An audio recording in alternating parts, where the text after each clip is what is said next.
Romantic Tales. Chapter 412. Dr. Lin looked at her and said, I don't remember exactly which book mentioned it. You can send someone to get it. Just don't disturb the villagers there. Yili nodded and said, Thank you, teacher. Dr. Lin coldly glanced at the two of them, then got up and walked into the room. Looking at his back, Emo Xiuyao put down his teacup and said, Lili, there's something wrong with him. Yili raised her eyebrows and looked at him with a smile. Emo Xiuyao coldly said, You said that Tanjiji is his adopted son and he has feelings for Tanjiji. But just now he didn't even ask about Tanjiji. Yili smiled and said, He lives in this fu, how could he not know that Tanjiji has already left? Emo Xiuyao shook his head, but he shouldn't have no reaction at all. Regardless of whether it was worry, disappointment or something else, this old man acted as if Tanjiji was completely unrelated to him. It seemed deliberate. Lowering his head to look at Yili, Emo Xiuyao softly said, I don't believe that Lili didn't see through it. Yili picked up a strand of silver hair in front of his chest and softly said, So what if he's hiding something? Who doesn't have a secret? As long as he can help your body, I don't want to make things too difficult for him. After all, he is my savior. Yili was very grateful towards Dr. Lin. She knew that Dr. Lin must have some secrets in his heart. He was different from Tanjiji. Tanjiji cared too much about his so-called treasure and often arbitrarily suspected his adoptive father who raised him since he was a child. He neglected Dr. Lin himself. But Yili was watching from the side, carefully observing everyone around her. Not a single expression or look from Dr. Lin could escape her eyes. No matter what secrets Dr. Lin had, as long as he didn't hurt anyone she cared about, as long as he could help Xiuyao's body, what else did it matter? Emo Xiuyao watched as Yili played with the silver hair in front of her chest. Of course he knew that Yili felt guilty about this.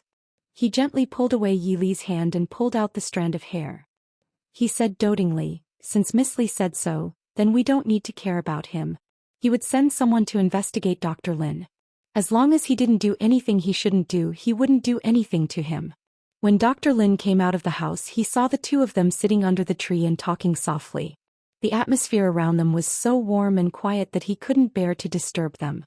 Yili and Emo Xiuyao were both strong cultivators. Before Dr. Lin even stepped out of the door, they had already heard his footsteps. Yili turned her head and looked at him. Dr. Lin threw a green porcelain bottle to her and said, There's nothing I can do about his hair. This is for you. He didn't say what the medicine was for. Feng Jiao twisted his mouth and said, What do you mean by caught a cold? This person is almost as hardworking as third brother. Tian only sleeps when it's almost midnight. When I went over he had fainted. I say, Prince, are you in a good mood now? If you're not in a bad mood, why don't you arrange for the appointments of the officials in the northwest? Exposed by Feng Jiao, Zhou Yu lowered his head in embarrassment. Emo Xiuyao leaned back in his chair and said lazily, Appointments of officials? You didn't do anything? Feng Jiao gritted his teeth. Prince, I heard that this subordinate is just a minor deputy general. Emo Xiuyao nodded in understanding and said, You are reminding me to promote you? Emo Xiuyao, you think this prince doesn't dare to beat you? Feng Jiao was finally enraged. His image as an elegant young master was completely gone. These past few months he had carefully worked himself to death. It was fine if this young master didn't have the slightest bit of gratitude, but after Wang Fei came back he became even worse. If they hadn't grown up together, this young master wouldn't have served such a difficult master. You want to beat me? Emo Xiuyao narrowed his eyes dangerously. Feng Jiao couldn't help but swallow and look at Yili on the side. It wasn't that he didn't dare to beat Emo Xiuyao. When he was young he didn't care about beating him up. The problem was, he couldn't beat him. Ever since Emo Xiuyao finished his apprenticeship, every time he fought he would be the one to be beaten. Here. Yili couldn't stand it anymore and called out in a soft voice. Emo Xiuyao sat up and said seriously, I know. The situation a few days ago was a bit chaotic, so I didn't have time to deal with these things. I will do well in the next 2 days. Zhou Yu, you've managed Ruyang City well. You can be the Ruyang governor for now. Later, choose a few capable people to help you. These past few months, the Mahist army had been very chaotic. Many empty positions had appeared in the northwest after the change of ownership. Even though the Mahist army was filled with elites, it wasn't the imperial court. There weren't that many civil officials waiting to be replaced. Therefore many times one person held multiple positions, and some generals even temporarily took over the civil duties.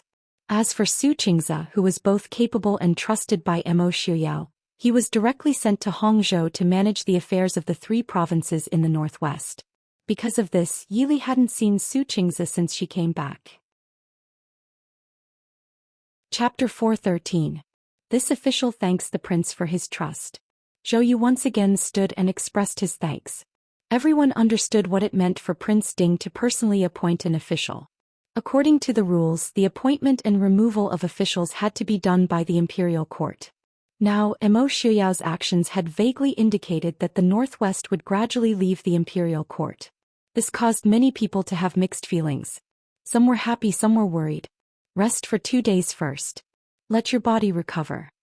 Yili urged. If your body collapsed, then don't think about anything else. Right now, the northwest was lacking in talent. Looking at the attitudes of Feng Zhiyao and Mo Xiuyao, Zhou Yu was clearly a capable person despite his young age. Zhou Yu nodded and said, Wang Fei, thank you for your advice. At the side, Xinyang looked discontentedly at the crowd and said, does everyone still remember that this is not a study for discussion? 3 out of 4 people were not healthy, yet they dared to discuss such nonsense in front of him, a doctor. Zhou Yu clearly just remembered that this was Xinyang's courtyard. He hurriedly suppressed the excitement and joy in his heart and said apologetically to Xinyang, this one has been rude. Mr. Shin, please forgive me. Xinyang waved his hand and took out a piece of paper saying, go get the medicine yourself. If you don't want to fall on the bed and be unable to get up, then go ahead. Then without waiting for Zhou Yu's reaction, he turned to examine Yi Li and Mo Xiuyao and said, Prince, does Wang Fei feel unwell? Mo Xiuyao shook his head and said, first take Yi Li's pulse. In the future take a pulse every 3 days. Mr. Shin, I'll trouble you. Xinyang knew that Wang Fei's health was important right now and nodded unconcernedly.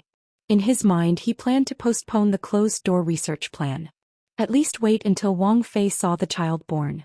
Taking Yi Li's pulse, Xinyang said, Wang Fei's health is good. While she has been weak in the past few months, she has recovered well and will not affect Wang Fei. The little Shitzi may be weak when he is born, but he can recover. After all, during the most important months of the baby's life, Wang Fei had been in a coma. In reality, Xinyang had to praise the doctor's medical skills for being able to keep the child. Mo Xiuyao nodded. I'll have to trouble Mr. Shin in the future. Xinyang took back his hand and raised an eyebrow as he asked, in these few months Wang Fei should have met a good doctor. Can this one take a look at the doctor's prescription? Yili didn't mind. She reported a few prescriptions that Dr. Lin had prescribed for him before. Xinyang didn't care about anything else. He quickly took notes and praised it repeatedly. Yili smiled and said, Dr. Lin is in this house right now. He also wants to advise Mr. Shin. If Mr. Chin has the time, you might as well visit Dr. Lin. The 2 of you can also exchange pointers. Xinyang was overjoyed. He clapped his hands and said with a smile, that's great. I will definitely visit tomorrow. Yili took out the porcelain bottle that Dr. Lin had given her and handed it over. She said, this was given by Dr. Lin just now. Mr. Shin, why don't you take a look at it and see what it is?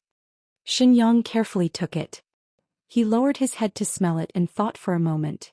He took out some and rubbed it on his hand.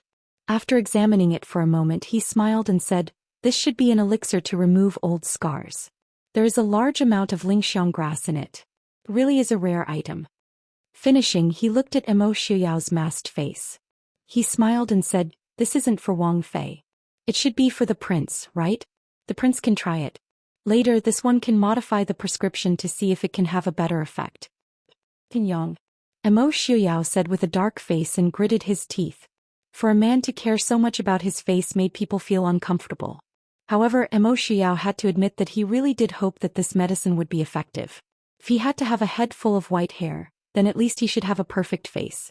Otherwise, wouldn't he be mocked by others? Xinyang did not care if Mo Xiuyao was angry or not. He chuckled and returned the medicine bottle to Yili. In Xinyang's view, the present Mo Xiuyao was better than before. When a person did not care about their own face and body, it meant that there was nothing in the world worth caring about. Now that Mo Xiuyao was willing to care about his face, it at least meant that there was someone he cared about. As long as someone he cared about was alive, there was always hope. Without waiting for Mo Shuyao to explode, Xin Yang waved his hand and chased them out. After leaving Xin Yang's courtyard, Zhou Yu bid farewell and left the Fu. Before he left, he glanced at Mo Shuyao in surprise. He was still very young, so it was a bit of a shock to see the famous king of Ding being driven out mercilessly after being angered by a doctor to the point that his face turned green. Watching Zhou Yu leave, Yili asked, "Zhou Yu is too young. Is he good enough to be the Ryong prefect?" Compared to the group of prefects in the northwest who had been pushed to the bottom by Yili and Mo Shuyao, Zhou Yu, who had just turned 20, was too young. Feng Jiao nodded and said, "His abilities are enough, but his age is too young. But, in Prince's view, there is no harm, right?" Mo Shuyao smiled coldly and said, "It's fine as long as his abilities are enough. Clean up those people who are just waiting to die. If anyone dares to have any dissatisfaction, let them come to I." Feng Jiao nodded in satisfaction and said with a smile, "With Prince things will be much easier. However, Zhou Yu counts as one of Wang Fei's people. I'm afraid that when the time comes, those old men will come out and nag that Wang Fei is a girl. The trouble was that they couldn't kill all of those old men. After all, it was important to calm the people's hearts. These old men were all important people in the Northwest. It would be better to say something like a famous scholar, a loyal minister, a great philanthropist who paved the way, or something like that. There really was no way to move them." It wasn't as if Yili hadn't heard these words before. Back when she was leading the army, she had already heard the words of those stubborn old men. She smiled and said, "Since His Highness and Feng San both think that Zhou Yu is useful, then it shall be him. As for what those old men have to say, they don't need to find Prince. They can just find Ben Fei." Feng Jiao blinked and rubbed his forehead as he looked at the couple. Forget it. If he really allowed those old people to come and bother Wang Fei, Wang Ye would kill them. He had experienced the skills of those pedantic scholars. It was nothing now, but in the future. Feng Jiao felt that it would be a disaster. Late at night in the governor's manor. The moon was dark and the wind was strong. It was the time that night walkers liked the most. A black shadow flew up the walls of the governor's manor and silently landed in the flower bed next to the wall. Then more black-clothed people snuck in from behind the walls and headed towards a certain place in the governor's manor. In a pavilion not far away, several pairs of eyes saw the black-clothed people through the half-open window. In the pavilion, Mo Shuyao sat lazily on a soft couch under the faint candlelight, looking down at the night sky. Beside him, Feng Jiao, Han Mingxi, Qin Feng, Zhuijing, Mo Hua, and the others sat or stood, leisurely admiring the black-clothed people's actions. Han Mingyue leaned against the window. Her face was pale and tired, but her gaze did not move at all. She stared intently at the black-clothed people below. Feng Jiao fiddled with the exquisite desserts on the table beside him and asked in confusion, "Are these people really stupid or pretending to be stupid? Prince Ding's place was so easy for them to break in, but they didn't suspect anything? If Mo Jingqi or Lei Zhenting's place was so easy for them to break in, the first thing they would do would be to suspect something was amiss. They wouldn't go in so boldly." Qin Feng hugged his sword in front of him and snorted. "I'm afraid these people are just cannon fodder sent to test the waters. The other party must know how strict Prince Ding's manor security is before they take action." Mo Hua nodded in agreement with Qin Feng's words. Based on the standard of an ordinary assassin, these people were too weak. Zitan Jiji. Chapter 4:14. Zhuijing said in a low voice, "We just left the Northwest and he can't wait?" Han Mingxi lowered his eyebrows and laughed. "That proves that he really can't wait to take Su Zuidi's life. Looks like Miss Su really is hiding some important secret. Qin Feng, can you do it or not? Su Zuidi has been in your hands for several months." Qin Feng's face couldn't help but darken at the mention of this matter. He glanced at Han Mingyue, who was standing at the side with her back straight, and complained, "This woman is really a bit difficult to deal with. After several months of torment, she's pretty much spilled everything except for Tan Jiji." "Spilled everything?" Han Mingxi sneered, making it clear that he didn't believe it. A group of people who claimed to be professional interrogators couldn't even deal with a useless woman after several months. How could they have the nerve to say that she spilled everything? Qin Feng glared at him angrily and said, "That's right, including how many men she's slept with." After saying this, Qin Feng felt that he had said something wrong. This Su Zuidi was once the prince's fiancée, but from the information obtained from the interrogation, She didn't seem to be the one who accepted the gift. Wouldn't this make the prince's face look bad? He carefully glanced at Emo Shuyao, but found that Emo Shuyao was leaning against the soft couch with his forehead propped up in a daze. There was even a faint smile on his face and he didn't look angry. Qin Feng could only pray that perhaps the prince didn't hear what he said. Just as he was thinking, Emo Shuyao had already sat up, his long white hair casually draped over his body. Compared to his previous calm and indifference, there was a bit more coldness and alienation. Glancing at Qin Feng, Emo Shuyao said lightly, "Don't worry, don't kill her before you get the information out. Of course. If you have other channels to get the information, you don't have to report it to me and the princess." What he meant was that he only wanted Su Zuidi's secret. As for Su Zuidi's life and death, it was up to Qin Feng to decide. Qin Feng couldn't help but shrink his neck. Did Prince really hear what he said? He had to follow the princess consort for the next few days. No, he had to go on a long journey to settle some matters. As for Su Zuidi, Qin Feng glanced at Han Mingxi with some distress. He didn't care. Since Prince didn't care, even if he killed Su Zuidi, he could just find a way to capture Tan Jiji and interrogate him later. But at least he had a good relationship with Han Mingxi, and Han Mingxi happened to be Han Mingyue's younger brother. So Su Zuidi, that woman should be assassinated, right? Seeing the black-clothed man's figure disappear into the most remote courtyard of the administration office, Emo Hua waved his hand and signaled to the outside, indicating that it was time to reel in the net. Not long after, the lights in the courtyard lit up and the faint sound of weapons clashing could be heard. Emo Shuyao frowned and said, "Tell them to hurry up.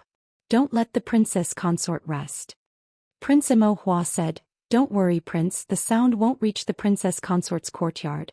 In order to not let the people in the main courtyard rest, the prison cells were specially placed in the most remote area of the administration office. Moreover, the shadow guards had a sense of propriety.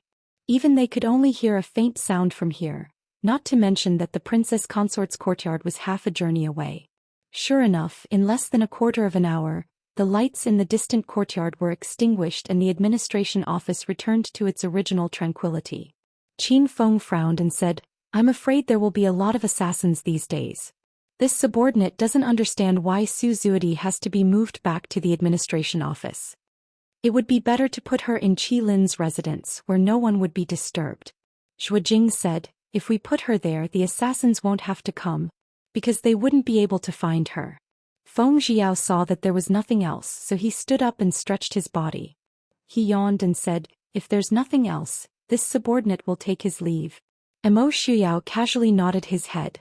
Feng Jiao took 2 steps outside and seemed to have thought of something.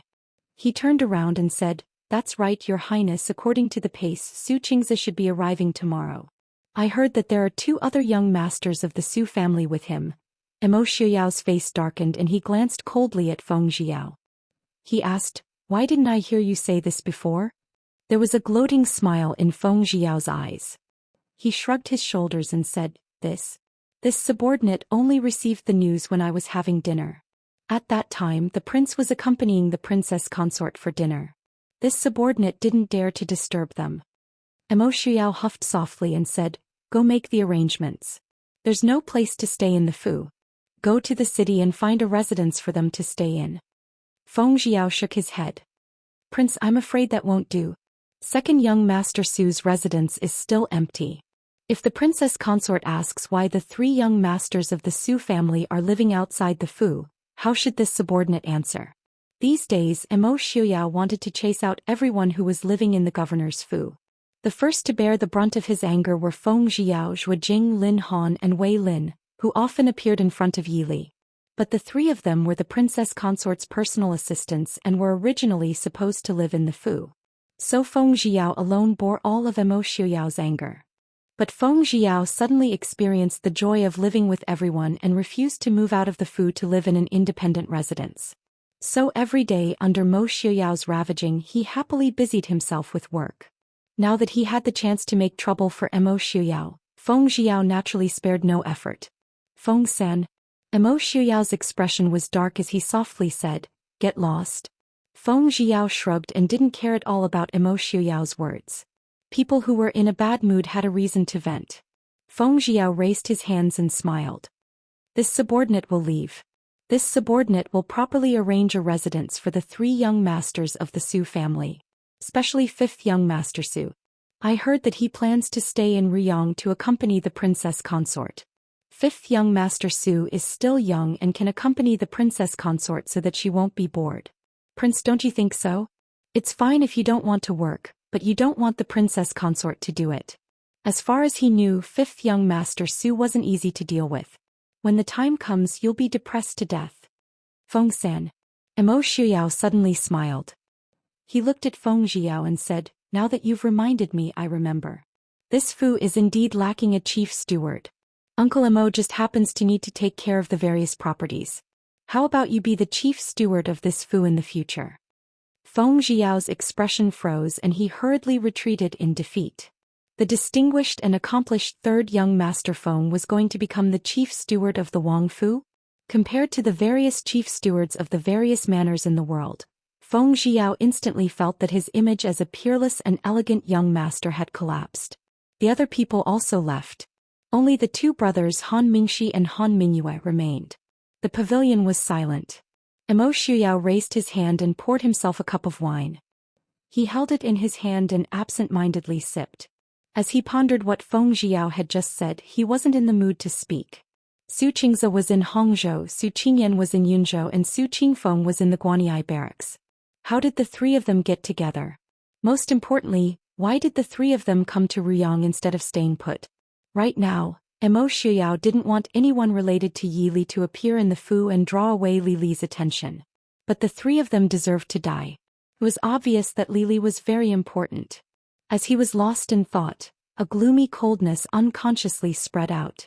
The atmosphere in the originally cold room became even more solemn and gloomy. Chapter 4:15. Xuyao. After hesitating for a moment, Han Mingyue still opened his mouth.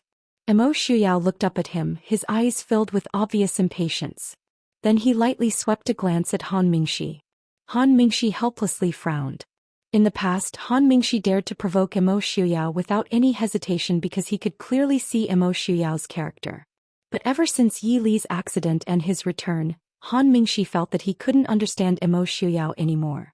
Just like before, he was sure that Mo Xiuyao wouldn't do anything to him because of Yi Li. But now, even though he knew that Mo Xiuyao wouldn't do anything to him, but every time he saw Mo Xiuyao's gaze on him, Han Mingxi wasn't so sure. So now, under normal circumstances, he wouldn't provoke Mo Xiuyao. Thinking of this, Han Mingxi couldn't help but smile bitterly. This was the difference between him and Mo Xiuyao. Without strength, he didn't have the qualifications to compete with Mo Xiuyao for Jun Wei's attention. Han Mingxi understood that Mo Xiuyao was warning him that if Han Mingyue didn't know how to restrain himself, then he wouldn't be polite. But what could Han Mingxi do? No matter how muddle-headed Han Mingyue was, he was still his only big brother. He raised him, loved him, taught him how to shelter him from the wind and rain. No matter how much he couldn't understand why his talented big brother would be so dead set on abandoning everything for a woman who wasn't worth it, no matter how angry he was at Han Mingyue for abandoning his family and himself, when Han Mingyue was in danger, he still had to beg Yi Li. Han Mingxi also understood why Mo Xiuyao didn't do anything to Han Mingyue. It wasn't because he cared about their brotherhood, but because he knew that he would have to beg Yi Li. And Mo Xiuyao didn't want him to beg Yi Li, and didn't want him to have too much contact with Yi Li. Sighing helplessly, Han Mingxi got up and said, "Big brother, you should go back first. I still have things to discuss with Prince." Han Mingyue frowned. Looking at his brother's tired appearance, he couldn't bear to pester him and make things difficult for him. He could give up everything for Su Zuidi, but that didn't include his little brother. Seeing Han Mingyue walk out, Han Mingxi let out a sigh of relief and sat down again. Mo Xiuyao raised his eyebrows in surprise as he looked at Han Mingxi, who was sitting opposite him. Han Mingxi's handsome face had a trace of helplessness. He looked at Mo Xiuyao and said, "Prince, I beg you to help my big brother." Mo Xiuyao's lips hooked up in a cold smile. "Beg me? Han Mingxi. You beg I to help your big brother? I don't see how Han Mingyue needs help. He's obviously happy to do it. What's more, why should I help?" Han Mingxi gritted his teeth and said, "I know that Su Zuidi is doomed. I only beg Prince to let my big brother live when the time comes." A dead end. Mo Xiuyao sat up and looked at Han Mingxi. He looked at him with interest and asked, "Why don't you beg I to let Suzuki go and help Han Mingyue? Although I won't agree with your friendship with Li, if you beg her she won't refuse you." Speaking of his friendship with Li, Mo Xiuyao gnashed his teeth. Of all the people around Li, he hated Han Mingxi the most, but he promised Li not to kill Han Mingxi. But every time he saw the way Han Mingxi looked at Li, he wanted to gouge his eyes out. Han Mingxi was silent for a moment and said with a bitter smile, "Prince, why ask when you already know the answer? If it was before, I might really beg the princess to be merciful. But now, the secret that Suzuki is unwilling to say must be very important. Once it is said, she will die without a doubt. Although I don't know what it is now, but when the time comes, I'm afraid the princess may not be able to make the decision. What's more?" Han Mingxi sneered and said, "Who is Suzuki to me? Why should this young master beg for her? If she had died earlier, there wouldn't be so many problems now." "You see things more clearly than Han Mingyue," Mo Xiuyao said lightly. Both of them understood that it wasn't that Han Mingyue couldn't see things clearly, but that he didn't want to admit it. The once world-famous young master Mingyu had already fallen into a trap and couldn't wake up because of Suzuki. It was said that a beauty's home was a hero's grave, and this sentence was indeed true. But there's one thing that you're wrong about. There's nothing in the Ding Palace that Li Li can't decide. Looking at the silent Han Mingxi, Mo Xiuyao continued, "As long as Li Li is happy, not to mention Suzuki's life, even if she wants Ai's life, I will send it to her hands. Of course, it's right that you didn't beg Li Li. If you make things difficult for Li, I will make things difficult for everyone. Han Mingyue's life, you can keep it for yourself. I have no interest in it. But you better remember clearly, if you dare to use your eyes to stare at Ai's Li again, I will dig your eyes out." Han Mingxi only felt bitterness in his throat. Mo Xiuyao's stare was naturally not a normal stare. Yi Li had so many people around her, and there were many who were closer to her than him. Mo Xiuyao didn't warn Feng Zhiyao, Qin Feng, Zhuo Jinglin, Han Wei Lin, but calmly warned him. Han Mingxi naturally knew the reason. Although he had always thought that he had concealed it well, but even if he could hide it from others, he couldn't hide it from Mo Xiuyao, who was Yi Li's husband. Raising his head and looking at Mo Xiuyao, Han Mingxi sneered, "Prince must also know that Prince is a rare woman. Could it be that Prince can block the eyes of the world? Or does Prince want to hide Jun Wei in a boudoir and not let anyone see her?" Mo Xiuyao's eyes turned cold and his smile became even colder. "I naturally won't hide Li in a boudoir. No matter where Ai is, Li will definitely be by Ai's side. But, if anyone dares to look at her, I will dig their eyes out." Han Mingxi felt a chill in his heart, but he had nothing to say. "You're just lucky to meet her first." Mo Xiuyao raised his eyebrows and there was pride in his expression. "So what if Ai's luck is good? Han Mingxi, remember your duty. I promised Li that I wouldn't kill you. You better not force Ai to break my promise." Han Mingxi lowered his head and was silent for a long time. Then he raised his head and smiled faintly at him. "Prince, think about it. Han Mingxi doesn't have any improper thoughts. I'm just friends with Mo Xiuyao. Does Prince want to stop me?" He knew that he couldn't compare to Mo Xiuyao. "Mr. Feng, you made it sound nice, but he was just a flower thief with no ability." Jun Wei didn't mind his reputation and was willing to be friends with him. However, in this chaotic world he couldn't protect her. Ever since Han Mingxi met Yi Li, he had never regretted that he was always lazy and didn't listen to his older brother's teachings during the new year. In the end, he didn't have any accomplishments in literature or martial arts. If he had the same talent, intelligence and martial arts as his older brother, even if he couldn't compare to Mo Xiuyao, he would still have the confidence to compete with him. Mo Xiuyao narrowed his eyes and looked suspiciously at the handsome man in front of him. Although he was extremely disgusted with the extraordinarily handsome man in front of him, Mo Xiuyao had to admit that he was helping Ollie wholeheartedly. Li Li needed friends of her own. To put it bluntly, Mo Xiuyao was just jealous of Han Mingxi. Han Mingxi's appearance was better than his and his personality was better than his. Although Han Mingxi's martial arts weren't better than his, and his status was extraordinary, what was the use? If it were Han Mingxi, he would naturally not hesitate to take Li Li and retire to the mountains to live a peaceful life. He was just afraid that Li Li would prefer a man like Han Mingxi. He was afraid that Li Li would regret marrying him. No matter what, no one in this world could take Li Li away from him. Chapter 416. This king will believe you this time, but you have to remember that this king's words will always be effective. Emo Shuyao stood up and indifferently left these words behind before flicking his sleeves and leaving. Han Mingxi sat alone by the window as he watched Emo Shuyao walk down the stairs, through the garden, and towards the lieutenant general's courtyard. That place held the only woman in his life that had moved his heart. A light breeze blew through the window and Han Mingxi felt a chill in his heart. Just as Feng Jiao had said, the 3 young masters of the Su family arrived at Ryong City early the next morning. Just by looking at their exhausted bodies, it was obvious that they had traveled through the night. This made Emo Shuyao, who had not yet told Yili this news, feel unhappy. Why did they have to travel so quickly? It's not likely would run away. However, he did not think about how happy the Su family would be when they found out that Yili was still alive. The fact that they did not come to the northwest was already because the situation did not allow it. Otherwise he would have even more worries. Yili, on the other hand, was overjoyed at the arrival of the 3 brothers. Recently she had been very idle. The 2 doctors did not allow her to handle any official business. Emo Shuyao was even more strict. He did not even allow her to touch needlework. Every day, other than eating and sleeping, she could only stroll around the manor's garden and occasionally read a book. Yili felt that she had never been so idle in her 2 lifetimes.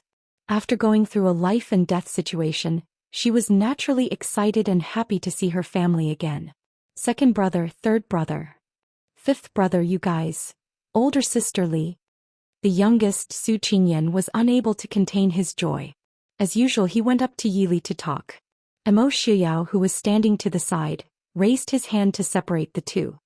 He smiled faintly and said, 5th brother, Lili is pregnant now. You must be careful. It was only now that Su Qingyan realized that his cousin was no longer as light and slender as she used to be. Her body was still not round and her belly was still bulging. Su Qingyan couldn't help but stare at Yili pitifully. He even ignored the strange way Emo Shuyao had addressed him. Su Qingze, who was sitting at the side, raised his eyebrows and looked at Emo Shuyao calmly. Yili patted Su Qingyan with a smile and said, long time no see, 5th brother has grown a lot taller. Sit down and talk. Seeing Yili being helped to the head seat by Emo Shuyao, Su Qingyan blinked unwillingly. He looked at Yili and could only sit down next to Su Qingfeng. He was the youngest in the Su family. Everyone else, including Su Qingbai, was older than Yili by half a year. He was the only one who was Yili's younger brother. The age difference between the 2 wasn't that big. They grew up together. Unlike the other brothers who protected Yili, Su Qingyan was the one who was protected by Yili. He never treated Yili as his cousin. He only thought of her as his biological sister. When the Su family moved out of Beijing, they cried endlessly because Yili couldn't go with them. They almost stayed in Beijing as well. Although Su Qingbai was young, he didn't miss Emo Shuyao's possessiveness. His dissatisfaction with Emo Shuyao grew exponentially. This fellow caused Sister Li to do so much for him and almost lost her life. What was the meaning of this? He actually dared to guard against this young master. The revenge of a young man was terrifying. Su Qingyan decided on the spot that if Emo Shuyao didn't let him pester Sister Li, then he would pester Sister Li. Emo Shuyao obviously noticed Su Qingyan's provocative gaze. His phoenix eyes slightly darkened as he coldly glanced at Su Qingyan. His eyes were full of threat. Who was Su Qingyan? How could he be frightened by a mere glance? He raised his eyebrows and grinned at Emo Shuyao. While the 2 of them were fighting fiercely, Yili and Su Qingfeng were chatting happily. Yili looked at Su Qingfeng, who seemed to have calmed down a lot after not seeing him for a long time. She asked curiously, 2nd brother, 3rd brother and 5th brother, why are they together? Su Qingfeng laughed and said, I was originally in the northwest. Little Wu, on the other hand, ran to the northwest overnight when she heard that something happened to you. However, she got lost and went to the south. I happened to find her, so I brought her with me to the northwest. What Su Qingfeng didn't say was that he had brought Su Qingyan and Su Qingyan around Hong province for a month or 2, hoping to find Yili by chance. In the end, they met Su Qingze, who had gone to Hong province to take up a post. Only then did the 3 brothers get together. However, Su Qingfeng and Su Qingyan's whereabouts weren't suitable for outsiders to know, so Su Qingze didn't even mention it to Emo Shuyao. During those months, Emo Shuyao was distracted and didn't pay attention to these matters. Yi frowned and said, "Isn't third brother in the army?"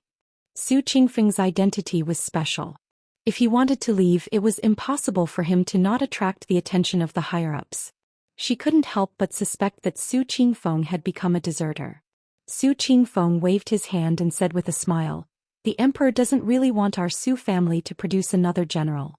I only said that little Five had run away from home and I wanted to go find him, and it was approved in a few days." Yi felt a bit apologetic. She knew that Su Qingfeng had been ostracized quite a bit in the army. This wasn't just because he was the son of the Su family, but also because he was Princess Ding's older cousin. How are grandfather and uncle? Where are big brother and fourth brother? Yi asked anxiously. The shadow guard had also sent back this information, but it wasn't as reassuring as hearing it from her own family. Su Qingze calmly said, "The southwest is currently at war. Old Fourth has been summoned back to the capital. Eldest uncle wants him and father to resign and live in seclusion. However, the emperor might not agree. Grandfather and father are fine, but big brother."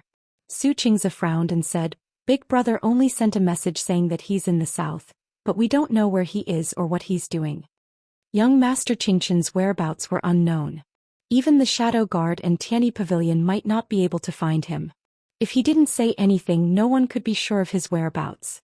Yi frowned slightly and said, "Currently, only Mo Jingqi knows about fourth brother's whereabouts in the Su family. Will Mo Jingqi become suspicious of the Su family because of this?" Su Qingfeng sneered and said, "When did he stop being suspicious of the Su family? As long as grandfather is still alive and the Su family hasn't openly rebelled, he won't do anything to grandfather, eldest uncle and father, even if it's for the sake of his reputation." Third brother. Su Qingze frowned and glanced at Su Qingfeng disapprovingly. Su Qingfeng snorted and remained silent. Yi frowned. She understood the history of the Su family. Yi felt that she somewhat understood the thoughts of her grandfather and uncle. Now that big brother was in the south, second brother, third brother and fifth brother were in the northwest. Even if the emperor really wanted to do something to the Su family, he wouldn't be able to catch them all in one fell swoop. As long as grandfather and eldest uncle were still in Yunzhou, and as long as second uncle was still in the capital, even if the Su family and Ding King's estate were inextricably linked because of her, the emperor wouldn't dare to rashly say that the Su family had disloyal intentions. After all, the Su family was the head of the world's literati. Their influence could definitely be said to be boundless. If they really forced the Su family into a corner, Mo Jingqi wouldn't be able to escape. Grandfather and eldest uncle were buying time for the northwest. Taking a deep breath, Yi planned to make a trip to Yunzhou when she went to the capital to retrieve the Biluo flower. Chapter 417. The three of them chatted for less than an hour before Mo Xiuyao stood up and smiled at Yi. "Yi, it's time to let Mr. Shen take your pulse. Let Qingze and the others rest as well. They rushed here overnight. Let's hold a banquet to welcome them tonight." Yi glanced at the travel-worn trio and said in annoyance, "I forgot that second brother, third brother, and fifth brother must have been tired from the journey. I just kept chatting with you. Second brother, your courtyard is still open. Go wash up and rest with third brother and fifth brother. We'll talk about it later." Su Qingyan blinked his eyes and looked at Yi. "Sisterly, little Five hasn't spoken much with Sisterly yet." Yi smiled and looked at the youth who was a head taller than her. She smiled and said, "Second brother's courtyard is just beside the main courtyard. We have plenty of time. When you've rested enough, you can come and talk to me at any time." Su Qingyan's eyes lit up and he smiled happily. "Really?" He glanced suspiciously at a certain someone and said, "When the time comes, there won't be anyone who won't allow Qingyan to talk to Sisterly, right?" Yi patted his head and smiled. "How can that be? Little Five is sister's only younger brother. Who would dare to stop you from talking to me?" Su Qingyan proudly glanced at Mo Xiuyao. Mo Xiuyao's eyes darkened and he glanced at Su Qingyan. He smiled and said, "Li is right. If Sisterly wants to talk to fifth brother, you can talk to him at any time.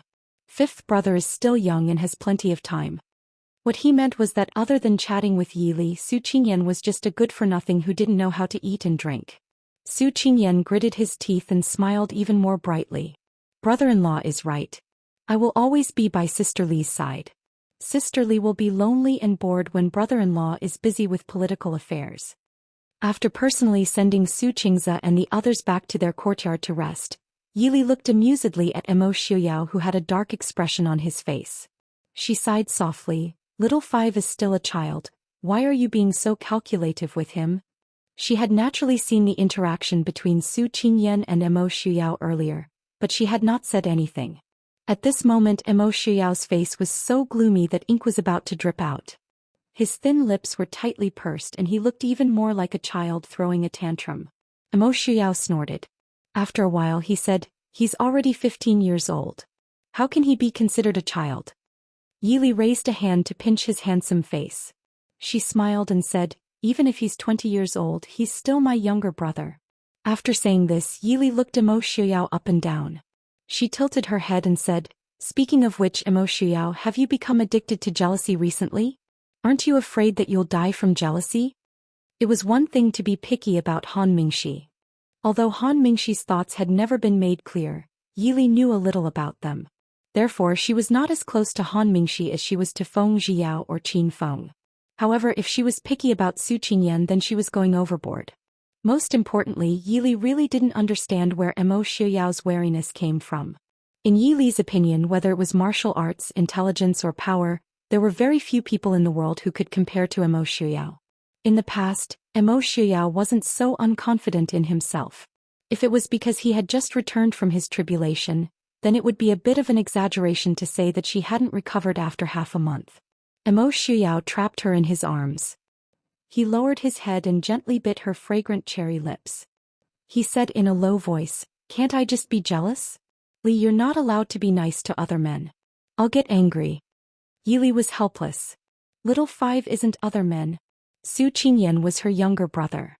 She had treated him like her own little brother since he was young. "Other than me, all other men are other men," Emo Xiuyao said in a domineering tone. Yili almost wanted to roll her eyes at him. She grabbed his hand and placed it on her round belly. She smiled and asked, "Then what about him? Both Mr. Shin and Dr. Lin said it was a boy. Is he also another man?"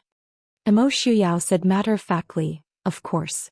When he's born, I'll throw him, give him to Mr. Qingyun. The child taught by Mr. Qingyun will definitely be outstanding. Outstanding to the point that he hated it. If he didn't already know that Li only treated the members of the Su family as her brothers, and that the members of the Su family only treated Yili as their younger sister, he would have died of jealousy long ago." Under Yili's threatening gaze, Emo Xiuyao unwillingly swallowed back the word throat and changed to a more euphemistic way of saying it. Yili felt that one day she would be angered to death by this man. She turned around in Emo Xiuyao's arms to face him and raised her hand to pinch his face. "Emo Xiuyao, he's your son." Emo Xiuyao narrowed his eyes and glanced at the round place. He snorted coldly, "Other men?" He didn't like that thing for a long time. If she wasn't pregnant, Lily wouldn't have almost died because of her difficulty in moving. If she wasn't pregnant, he wouldn't have to endure being unable to get close to Lily. All because that bastard Xinyang said.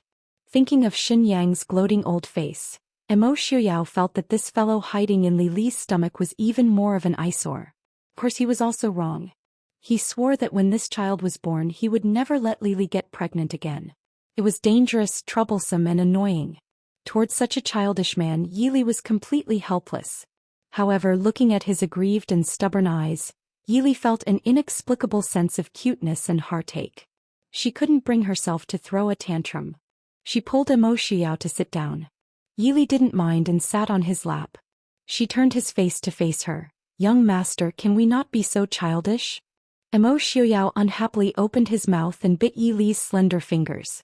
However, he couldn't bear to use too much force and only lightly bit before letting go. "I am not childish. Even if I am, Lily, you can't dislike I." Leaning into Emo Xiuyao's embrace, Yili sighed softly. Xinyang had casually mentioned Emo Xiuyao's condition when he was taking her pulse. If it was a normal family, she wouldn't feel that there was anything wrong with it. His possessiveness was also proof that Emo Xiuyao truly loved her. Even though she was slightly worried right now, how could she not feel a trace of joy? However, right now she couldn't let Emo Xiuyao lose all confidence in himself like this. She knew that her fall from the cliff had released all the negative emotions Emo Xiuyao had hidden in his heart, such as inferiority, resentment, and powerlessness. They had even been magnified infinitely. Even though Emo Xiuyao always seemed to blame her fall on the child, Genom of Gojoseon Emo Jingqi, or even Suzuki in his heart, he truly felt that it was all his own fault. He felt that it was his inability to protect her that had caused her to meet with danger. Yili had always wanted to talk to him, but when faced with Emo Xiuyao, she didn't know how to start. Here. She raised her hand and took off the mask on his face. Dr. Lin's medicine was indeed effective. Even though it had only been a few days, the scars on Emo Xiuyao's face had already changed. Even if it didn't completely disappear in the future, Yili believed that it would get much better. She raised her hand and hooked it around his neck. Yili gently kissed the scar on the left side of his face. Emo Xiuyao was startled. He hugged Yili as if he couldn't react for a moment. Yili kissed his cheek and said in a low voice, "Xiuyao, no matter how many people there are in the world, in my heart, only you are the most outstanding one. Do you understand?" Chapter 4:18. Emo Xiuyao's long eyelashes fluttered as he looked up at the beautiful woman with a sweet smile in front of him. His wife, the one and only woman he loved the most in this life. She said that in her heart he was the only one who was the most outstanding. Those gentle words made his heart fill with boundless joy, even more so than when his father praised him when he was young. At the same time, it also made his heart fill with even more guilt and resentment. Why couldn't I have met you at the best time of my life? Xiuyao, in this world there are many handsome, talented and powerful men in this world. But I met you. I didn't meet the young master of the Prince Ding mansion, but you, the prince of the country, Emo Xiuyao. Do you understand? Xiuyao, if I met you 10 years ago, I definitely wouldn't have loved you. Yili softly muttered. 10 years ago, Emo Xiuyao was too young, so young that she, who had experienced 2 lives, felt that he was too young. At that time, that peerlessly beautiful and radiant youth was an existence that Yili would have avoided like the plague. And at that time, Emo Xiuyao also wouldn't have taken a fancy to a nameless daughter of the minister's mansion. It wasn't that the young Emo Xiuyao judged people based on appearance, but at that age Emo Xiuyao probably didn't put any woman in his eyes. So even the world's #1 beauty like Suzuki was only a betrayed ex-fiancée in Emo Xiuyao's heart. There was no love, so there was no hate. If it wasn't for these 10 years of experience, Yili wouldn't have taken a fancy to Emo Xiuyao, and Emo Xiuyao wouldn't have fallen in love with Yili. They had met each other at their worst times, but Yili still felt that they had met the right person at the right time. Then does Lili love me now? Emo Xiuyao asked in a low voice, his gaze unwaveringly looking at the beautiful face in front of him. He knew that Lili was right, but he couldn't imagine what would happen if he missed this woman in this life. I love you, Yili said in a low voice without hiding anything. She loved this man, she had unknowingly fallen in love with him. So she was willing to work hard for him, willing to do everything for him. So she was proud of his excellence, but at the same time her heart ached for his pain and weakness. When a woman was willing to unconditionally indulge a man, she must love him. Lili, Emo Xiuyao sighed in satisfaction. He lowered his head and kissed the lips that he had been coveting for a long time. He pried open her teeth and provoked her to dance with him. Ali, I love you. Emo Xiuyao will only love you in this life. Reporting, Prince, the capital city. A hurried male voice interrupted the passionate passion in the room. Standing at the door, Feng Jiao only had one word in his mind. It's over. He had actually disturbed the prince and Wang Fei's intimate moment. Most importantly, damn it, if you want to be intimate, can't you go inside? Even if there was a screen, it would be good. Emo Xiuyao, do you need to be so thirsty? Wang Fei is pregnant, you beast. When Feng Jiao was standing at the door imagining all kinds of things, he forgot to look at Emo Xiuyao's dark expression. Yili looked at Emo Xiuyao staring at Feng Jiao and felt a chill. She helplessly pulled on his sleeve and shook it. Even though it was a bit shocking for someone to see this, but Yili was not a woman born in this era. What kind of things had she not seen in her previous life? They were just being caught kissing, they were still husband and wife. So Yili felt a bit uncomfortable and then passed. But Feng Jiao, who was standing at the door, looked at his strange and conflicted expression and knew that he was overthinking things. Giving a light cough, Yili reminded him in a quiet voice, Feng-san, come in and talk. Feng Jiao suddenly came back to his senses. When he saw Emo Xiuyao's dangerous and dark gaze, he wanted to punch himself. After spoiling the prince's happy moment, he didn't run away and was standing here in a daze. Feng Jiao was really becoming worse and worse. He looked pitifully at Emo Shuyao with a sad face. Emo Shuyao gave a cold snort and allowed it. Feng Jiao happily thanked Yi Li and then walked in. However, he still carefully chose a spot closest to the door so that if something happened, he could escape at the first moment. Emo Shuyao and Yi Li naturally saw his behavior. Yi Li covered her mouth and snickered. Emo Shuyao raised his eyebrows and ignored him. What's going on in the capital? Speaking of business, Feng Jiao immediately returned to normal and said respectfully, there's news from the capital. Emo Jingqi sent 2 princes, Elder Su, and a few other important court officials to the northwest. They'll probably arrive in a few days. Emo Shuyao raised his eyebrows. Sending important officials to the northwest? What for? Feng Jiao rubbed his chin and smiled. What else? They're probably here to persuade the prince. The 200,000 Dechu state troops stationed outside Fei Hong Pass were easily driven back into the pass by us.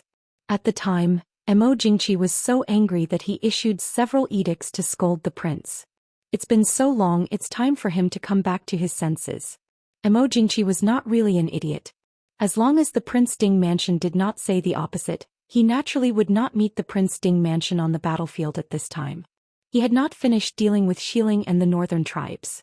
If the Prince Ding mansion came out to mess things up now, the court would be in danger. He was also certain that Emo Shuyao would not easily fall out with the court, so he thought of doing this to let the world see his generosity. What he did not understand was that he was not the only one who needed time.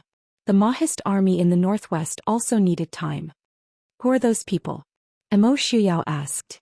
Feng Jiao said, it's De Wang Emo Xiafei, Yuang Emo Jingyu, and Su Zhe, as well as the Assistant Minister of Appointments Emo Jian. Emo Shuyao nodded. Without mentioning Su Zhe and Emo Jingqi, De Wang Emo Xiafei was the previous emperor's second brother.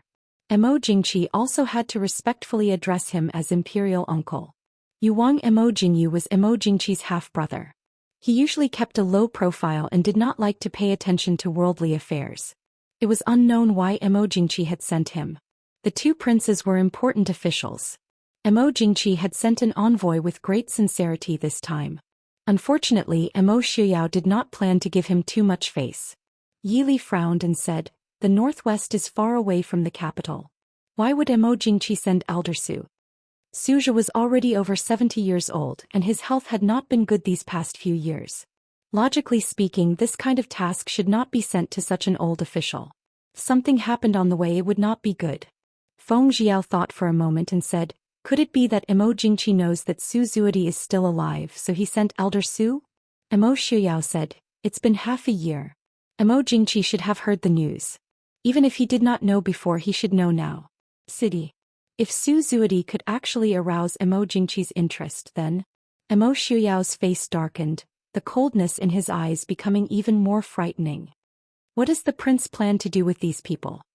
Feng Jiao asked. He did not have any feelings for the 2 princes, but Su Zhe and Emo Jian were rare upright officials in the court. Moreover, Su Zhe could be considered Emo Shuyao's half-teacher. Emo Shuyao had always respected him. Emo Shuyao waved his hand and said, don't worry about it. I asked you to draft the list of appointed officials in the northwest. Have you finished drafting it? Chapter 419. Feng Jiao took out a booklet and handed it over. Emo Shuyao casually flipped through it and handed it to Yi Li beside him. He said, that's pretty much it. The news should be announced after Emo Jingqi's people arrive. Previously you said that the people of the city wanted to hold a lantern festival to pray for Wang Fei and Shitzi. Set it on the same day. When the time comes, the officials of the city will celebrate with the people. It can also be considered welcoming the emissary from the court. Also, has the new Fu been built? It's not a good idea for us to always occupy the governor's Fu.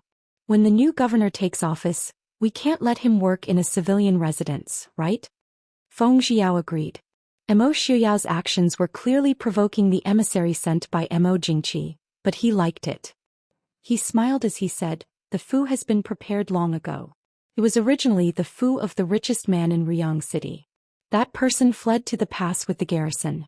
This subordinate ordered people to reconstruct the 2 courtyards on the left and right side of the Fu. Although it is not as grand as the Wang Fu in Jing City, it is still barely livable. That Fu is now in the southeast of the city center.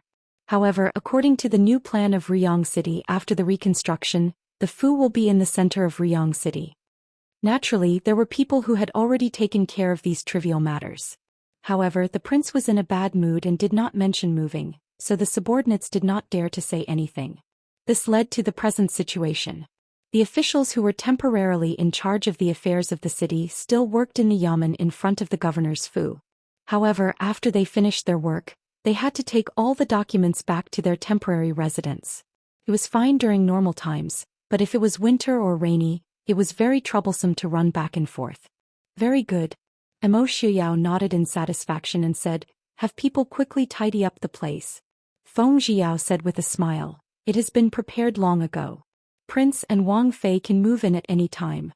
However, please have Prince inscribe the words on the board of the Fu. Originally, this matter did not need to be too difficult, but now that Mo Xuyao's title had been taken by Mo Jingqi, no one could decide what words to inscribe on the new Fu. Therefore it was better to ask Prince to do the questions himself. Mo Xuyao didn't care at all. He said calmly, let's go with the Prince Ding mansion. Feng Jiao stared blankly for a moment. It wasn't the imperial residence in the capital, but the three simple words, Prince Ding mansion. Seeing Mo Xuyao's nonchalant attitude, it was clear that he did not care about the fact that Mo Jingqi had stolen his title. He could not help but smile and said, this subordinate obeys. Because of Yi Li's return, although there was no big movement in Ryong City, everyone could feel that something was different. The common people in the city busied themselves with their lives. The soldiers stationed in the city seemed to have shaken off their previous gloominess like their masters. They appeared to be full of vitality. The entire city was thriving. Yi Li's courtyard was still unusually quiet and comfortable. The second day after Su Qing's return to the city, he had been caught by Feng Jiao to work. Su Qingfeng and Su Qingyan did not have anything to do. Every day Su Qingyan would drag Su Qingfeng to Yi Li's courtyard.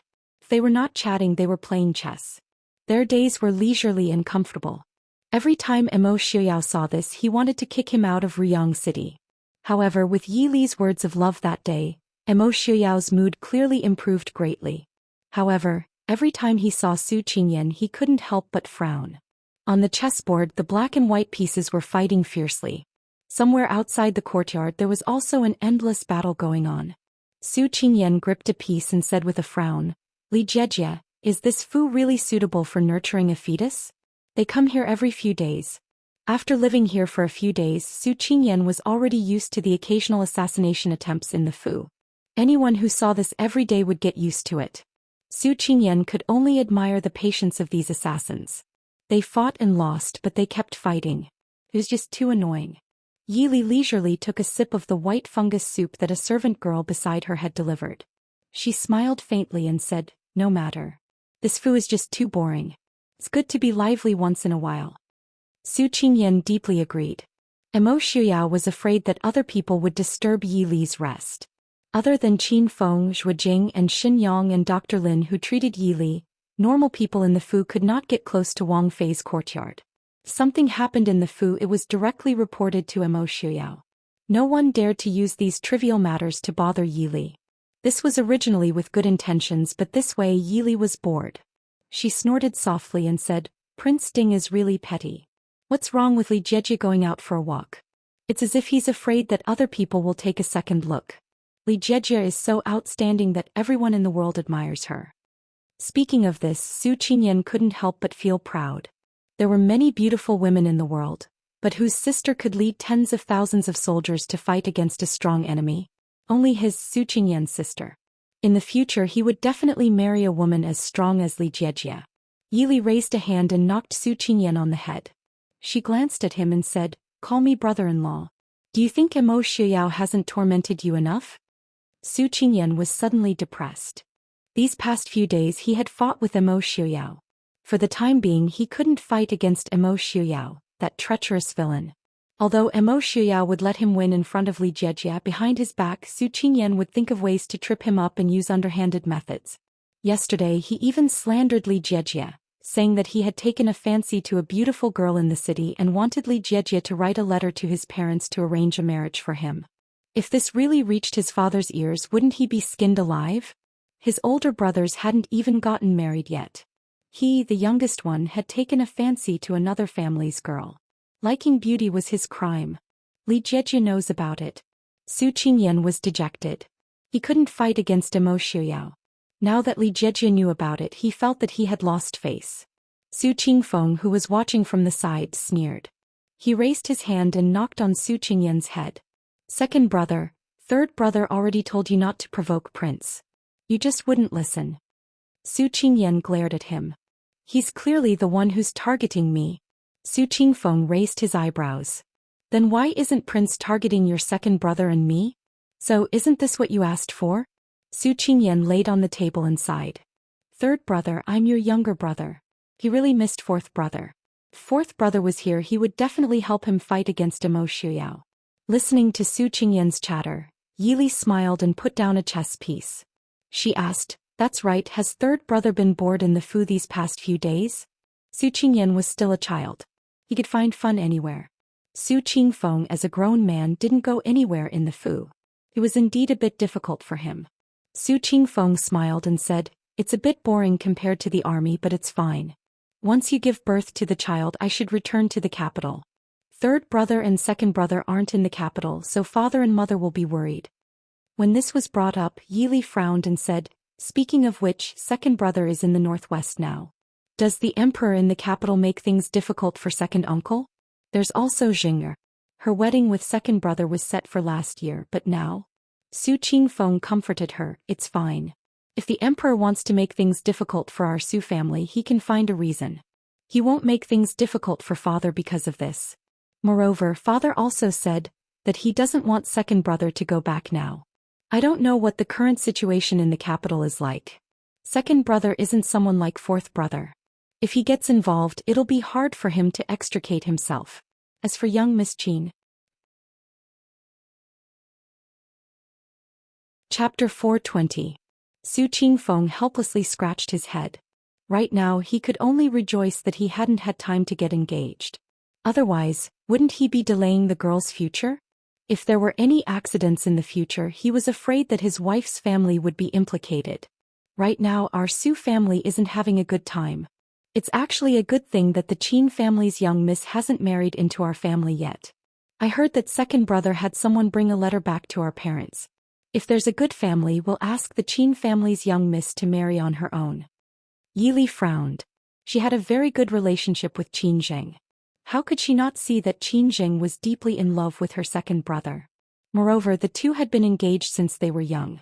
For more than 10 years, Qin Zheng's thoughts had only been on her second brother. Now asking her to marry on her own was a bit. Although she knew that second brother was doing this for Qin Zheng's sake, she still felt that he deserved a beating. On the other hand, Yili also felt a bit apologetic towards Qin Zheng. In the end, wasn't it all because of her that second brother had followed the army to the northwest and was now stuck in the northwest? Su Qingyan looked at Yili and said with a grin, "Sisterly, this isn't your fault. With our family's current situation, it's better if we don't implicate more people. Who knows when the palace will execute the entire family? At that time, not only will the Qin family's sister be implicated, even the Qin family will be implicated." Su Qingfeng frowned and patted Su Qingyan. "You brat, you really shoot your mouth off." Su Qingyan made a face. The only advantage of being in the northwest, especially in this Fu, was that they could speak without worry. They didn't have to worry about the walls having ears. Yili lowered her head to look at her increasingly difficult figure and sighed, "There's nothing we can do now. Later, third brother, please write a letter to aunt to inquire about the Qin family. Since third brother feels bored, why don't you go to the military camp outside the city for a while?" Su Qingfeng's eyes immediately lit up. Even Su Qingyan's face had an excited and curious expression. The Mahist army was the elite army of Dechu state. Su Qingfeng had naturally admired it for a long time. However, due to her special status, it wasn't appropriate for her to go to the military camp to prevent outsiders from gossiping about Yili. Hesitantly, he asked, "Isn't this against the rules?" Yili smiled faintly. "What's there to worry about? It's not like we're asking third brother to lead an army to war." Su Qingfeng nodded and said with a smile, "Li is right. If I can join the Mahist army, I don't mind being a pawn. I don't think others know who I am." When Qin Feng heard this, he looked at Su Qingfeng and said with a smile, "If third young master Su is willing to suffer, you might as well come to my place." After all, there were many people in the Mahist army camp, and Qilin was directly under the princess consort, so it was naturally more convenient. Su Qingyin blinked. "Big brother Qin, can I go?" Qin Feng looked at him and shook his head, saying, "Fifth young master probably won't last a day." Su Qingyan wasn't convinced. He glared and said, "Why can third brother but I can't? You look down on my young age, but I'll do it for you." Qin Feng shook his head and said with a smile, "It's not that I look down on your young age. Right now I have two people even younger than fifth young master. However, fifth young master has been pampered since childhood and doesn't practice martial arts. That's why I said fifth young master can't stand it." Yili smiled and looked at Qin Feng, saying, "Can third brother go to your place?" Qin Feng said, "But Wang Fei only needs to say one word. Third young master can go at any time." Yili waved her hand and said, "The prince and I have handed Qilin to you, so you have the final say." Although Qin Feng didn't show it on his face, in his heart he was very grateful for Yili's trust. He looked at Su Qingfeng and said, "In that case, third young master should report outside the city tomorrow morning. But I'll say this first. When the time comes, I won't be merciful. If third young master can't stand it, I'll have to send you back." Su Qingfeng had also heard of Qilin's mysteriousness and fame. He was also eager to give it a try. He laughed loudly and said, "In that case, Commander Qin doesn't need to call me third young master. You can call me by my name." After saying this, Yili asked, "Why are you here at this time?" Qin Feng nodded and handed over a sealed file, saying, "Although the prince doesn't want to disturb Wang Fei's rest, this subordinate still wants Wang Fei to take a look. This is the training plan for next month. I hope Wang Fei can give me some pointers." For the past few months, Qin Feng had been in charge of Qilin's training alone. Occasionally he would discuss it with Zhuojing, Lin Han and the others. Qilin's starting point was too high. Thus, Qin Feng had always been a little nervous. Now that Yili was back, he naturally couldn't help but want Yili to take a look. Even if he didn't praise her, he could at least let her know if there were any problems with his training. Yili put the file to one side and said with a smile, "I'll take a look at it later. You can do it according to your own ideas. I'll teach you most of what I can teach you. In another 3 months, I should be able to take action. Your subordinates should also be done with their training. When the time comes, I'll personally go and see them." Qin Feng was overjoyed and said with a smile, "Thank you, Wang Fei. This subordinate understands." He immediately decided that when the time came, he would ask Wang Fei to personally design the final assessment for the group of youngsters. Last year, the final assessment for the first batch couldn't be carried out because of an unexpected incident. Qin Feng had always felt deeply regretful. This time, even the elders had recovered. "That's right, Wang Fei. When this subordinate came over, I saw the shadow guard catch a few more assassins." Qin Feng remembered what he had seen when he came over and said casually. Yili smiled and said, "The shadow guard should be overcrowded these days, right? Catching assassins every day and keeping them alive." She didn't know what Mo Xiuyao was planning to do with these people. Qin Feng said with a smile, "Isn't that so? This morning I saw Mo Hua's expression was very ugly. He even said that he wanted to borrow our prison cell to lock people up." Yili thought for a moment and said, "No matter what, don't lock those assassins up with Su Zuidi. Tell Mo Hua that those who aren't that important shouldn't stay with him." Qin Feng nodded and said, "This subordinate also said the same thing. But the prince didn't allow them to be killed. He said it would be useful." Yili nodded, "Let's do whatever the prince says. What's wrong with I?" Mo Xiuyao was dressed in a green robe. His hair was as white as snow. He stood under the moon gate and asked everyone with a smile. Yili's body wasn't well and she was too lazy to get up. She smiled and asked, "Why did you come back? Be careful that Feng San comes over to complain." Everyone stood up and saluted him. Mo Xiuyao casually waved his hand and walked over to Yili to sit down. He said with a bit of displeasure, "Mo Jingqi's people have arrived. They're preparing to go and greet them. Otherwise, how could I come back so leisurely?" Yili sat up straight. "De Wang and the others have arrived? Prince isn't going to greet them?" Mo Xiuyao curled his lips. "I don't have that kind of skill." Feng San went. Yili couldn't help but twitch the corner of her mouth. "You might as well have sent Feng San over to greet them. Although Feng Jiao was Emo Xiaoyao's most trusted aide, Feng Jiao was unwilling to accept the imperial court's rewards. Perhaps it was because of his strange temperament or some other reason. Thus, until now, Feng Jiao was still a virgin. Moreover, he was in charge of many things, so everyone addressed him casually. On the battlefield, they called him General Feng. The officials in Riyang City called him Lord Feng. Emo Xiaoyao's trusted aides called him Young Master Feng San. In reality, Feng Jiao himself didn't even have the lowest rank of official. It was said that De Wang was a person who cared the most about ostentation and face. If he sent Feng Jiao, he would definitely be angered. Chapter 421. It was Feng San who wanted to go. Mo Xiao said. He didn't plan on sending people to the city gates to welcome them. It was already good enough that they could enter the city. Yili was silent. So Feng Jiao was afraid that you would anger them to death, so he decided to go and anger them half to death himself. Emo Xiao leaned against Yili and sat down lazily. He smiled and said, Li doesn't need to worry about these trivial matters. How could I not know what De Wang and the others want to say? I'm just too lazy to pay attention to them. Yili helplessly pushed him to sit upright. Tonight's welcoming banquet still has to be held, right? Prince, don't tell me that you're even skipping this. If word gets out, people will think that we don't know how to treat guests. Emo Xiao frowned and sighed. Without Uncle Emo, it's really quite troublesome.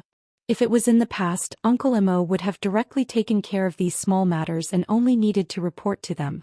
But now, most of the Prince Ding Mansion's power had been transferred to the northwest, so Uncle Emo couldn't immediately come over. Otherwise, it would be troublesome if there was no one to manage the internal affairs. It's a pity that Feng San isn't willing to be the steward. Yili glanced at him. Letting Feng Jiao be the steward was truly worthy of being Prince Ding's idea.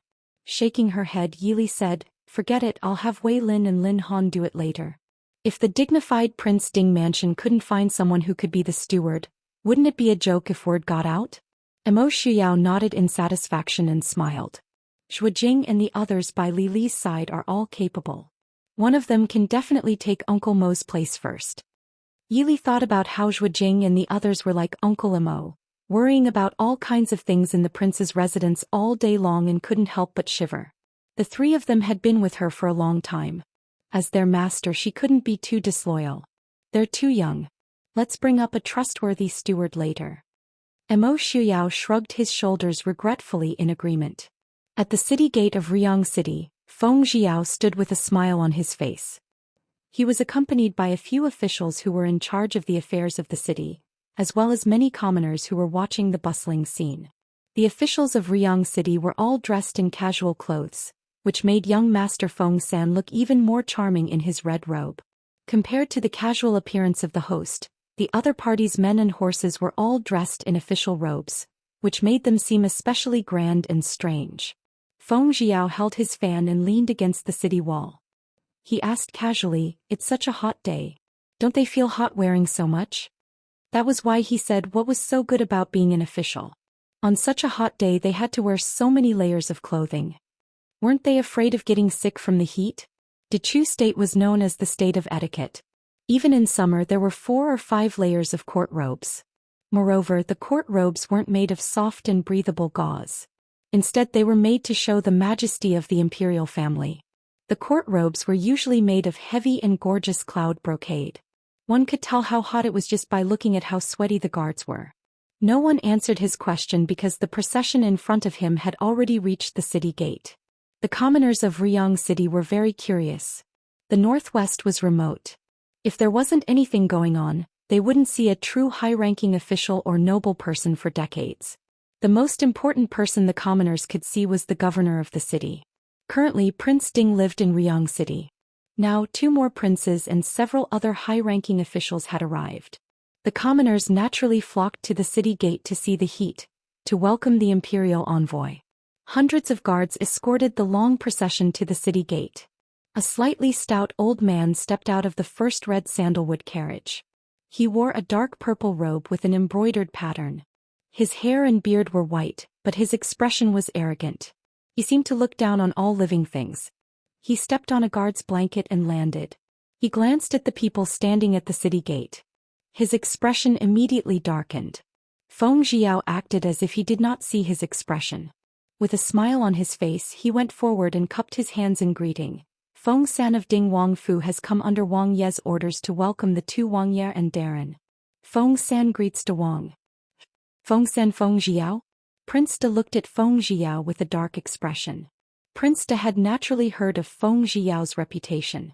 Normally he wouldn't mind giving some face to the younger generation. However, Mo Xiuyao had sent a commoner with an official position to welcome them. This was a slap to his face. Prince De was so old that even the emperor had to show him some respect. How could he tolerate this? Feng Jiao smiled. It really is me. Your Highness Prince De has a good memory. Prince De coldly said, where is Mo Xiuyao? Although Prince De was old, he was of the same generation as Mo Xiuyao. In addition to the status of the Prince Ding mansion, Prince De had to address him as Prince Ding. However, since Mo Xiuyao didn't give him face, he naturally didn't plan on giving face to Mo Xiuyao either. He didn't hold back and directly called him by his name. Feng Jiao didn't get angry. He smiled and said, Wang Fei is pregnant. Prince De is worried about Wang Fei and little Shitzi. Thus he didn't have time to welcome Prince De. Please forgive me, Prince. Prince De's face alternated between green and white. Feng Jiao spoke tactfully, but the meaning behind his words was very clear. Prince Ding Da is busy with Wang Fei and doesn't have time to welcome you. Impudence. His Majesty has already taken away Mo Xiuyao's title. How dare you call him Prince De? Prince De angrily rebuked. Feng Jiao slightly lowered his eyes. The officials standing behind him were all trusted aides of the Prince Ding mansion. How could they tolerate Prince De's rudeness? Just as he was about to step forward to argue, Prince Yu in the carriage behind him caught up. He hurriedly pulled Prince De to smooth things over. Imperial uncle, what's wrong? It wasn't easy for us to travel thousands of miles to Ruyang. Why are we standing at the city gates and getting angry? Is this young Master Feng San? Feng Jiao was famous in the capital in the past, so Mo Jingyu naturally recognized him. Feng Jiao smiled and cupped his hands. Feng San greets King Yu, Lord Su, and Lord Mo. Suzhou was the oldest. After a long journey, his aged face was filled with exhaustion and paleness. However, he still nodded at Feng Jiao. Feng Jiao looked at Suzhou and inwardly sighed. He opened the city gates and invited the group into the city. When he was young, he followed by Mo Xiuyao's side and received much of Suzhou's teachings. When he thought about Su Zuidi, who was still locked up in the dungeon, he couldn't help but inwardly sigh. The prince and his majesty must be tired from the long journey. Please enter the city and rest for a while. Later, the prince and his majesty will hold a welcoming dinner for you. Prince De glanced at the surrounding officials and commoners who were staring at him with unkind expressions. He knew that if he continued to cause trouble here, he would be the only one who would be embarrassed. With a snort, he flung his sleeves and walked into the city. Mo Jingyu looked around and followed with a smile. In his heart, he sighed that Mo Xiuyao had only been in Ruyang for half a year, yet he was able to make the commoners and officials in the city side with him wholeheartedly. The power and influence of Prince Ding's residence on the commoners was indeed unfathomable. Prince De's personality was that of a hot-tempered old man. After being angered by Feng Jiao at the city gates, he naturally couldn't vent his anger on Mo Xiuyao at the welcoming dinner tonight. After entering the city, he didn't bother with the inn that Feng Jiao had arranged for him to stay in and headed straight for the governor's manor. In reality, he didn't understand that Mo Xiuyao hadn't planned on sending anyone to welcome him. If Feng Jiao hadn't brought anyone with him and he arrived at the city gates with such a large entourage only to find no one there, it would have been even worse. When he arrived at the governor's manor, he was informed that the prince and his majesty had just moved to a new residence. From now on, the governor's manor would be the Ruyang governor's manor. Thus, in a fit of anger, Prince De brought his men to the Prince Ding mansion in the southeast of Ruyang city. This trip to the northwest had originally been led by Prince De. He couldn't rest and insisted on finding Mo Xiuyao. The others naturally couldn't rest and could only follow along. Chapter 422. The Prince Ding mansion was located in the southeast of Ruyang city, on the main road of the city, Xuanwu Street. Naturally, it couldn't compare to the Chu capital's Prince Ding mansion in terms of size and grandeur, but after a few months of renovations, it was still quite large. After all, the Chu capital's prosperity had a bit more of the Northwest's simplicity and boldness, adding a bit of austere air. On the main door there were 3 simple words, Ding Wang Fu. It was majestic and imposing. De Wang was so angry that his fingers trembled. Impudent. Too impudent. What does Imo Shuyao want to do? The people around him were silent. De Wang only wanted to vent his anger and didn't really want an answer. Imo Jingyu stood to the side as though it had nothing to do with him, leisurely admiring the scenery. Not long after, someone came out to invite them in. At the same time, De Wang's expression became even uglier. It was fine that Imo Shuyao didn't come out of the city to welcome them, but he didn't even come out of the mansion's entrance. The other 3 people behind him also had ugly expressions, but it wasn't because of their face. Rather, it was because Prince Ding's actions showed that he didn't plan on giving the imperial court any face. This way, it would be difficult for them to complete their task this time. Imo Jingyu directly cursed Imo Jingqi in his heart. He was originally an idle prince. Whoever became the emperor had nothing to do with him. Imo Jingqi himself had ruined the relationship with the Prince Ding mansion, and now he had to travel thousands of li to the northwest. If Imo Shuyao really had the intention to rebel, would they still be alive to return to the capital? Wei Lin led the group into the mansion with a wooden expression. His overly young face made him look like he wasn't a manager who could manage a mansion's affairs. Of course, in reality he wasn't. It was just that he didn't hide as quickly as Xue Jing and Lin Han, so the prince made him a temporary manager. Looking sideways at Feng Zhiyao, who was leisurely following at the side, Wei Lin silently agreed with his opinion. The position of general manager sounded very prestigious, but it was really not suitable for young people like them in their prime. Hearing someone call him Steward Wei Lin felt a slight stomachache. In the hall, Imo Shuyao was sitting and talking to Yi Li. When he saw Wei Lin leading his men in, he did not hold back and said with a faint smile, De Wang, King Yu, Lord Su, Lord Imo, please take a seat. Seeing Imo Xuyao's white hair casually tied up and the smile on his face, he looked much warmer than when he was in the capital, but he didn't give off the slightest sense of closeness. On the contrary, it was even more frightening. Previously, Imo Shuyao had kept it a secret, so even though Imo Jingqi had tried to plant many spies in Ryong, no one in the Chu capital knew that Imo Xuyao's hair had turned white overnight. Now that he saw it all of a sudden, he was shocked.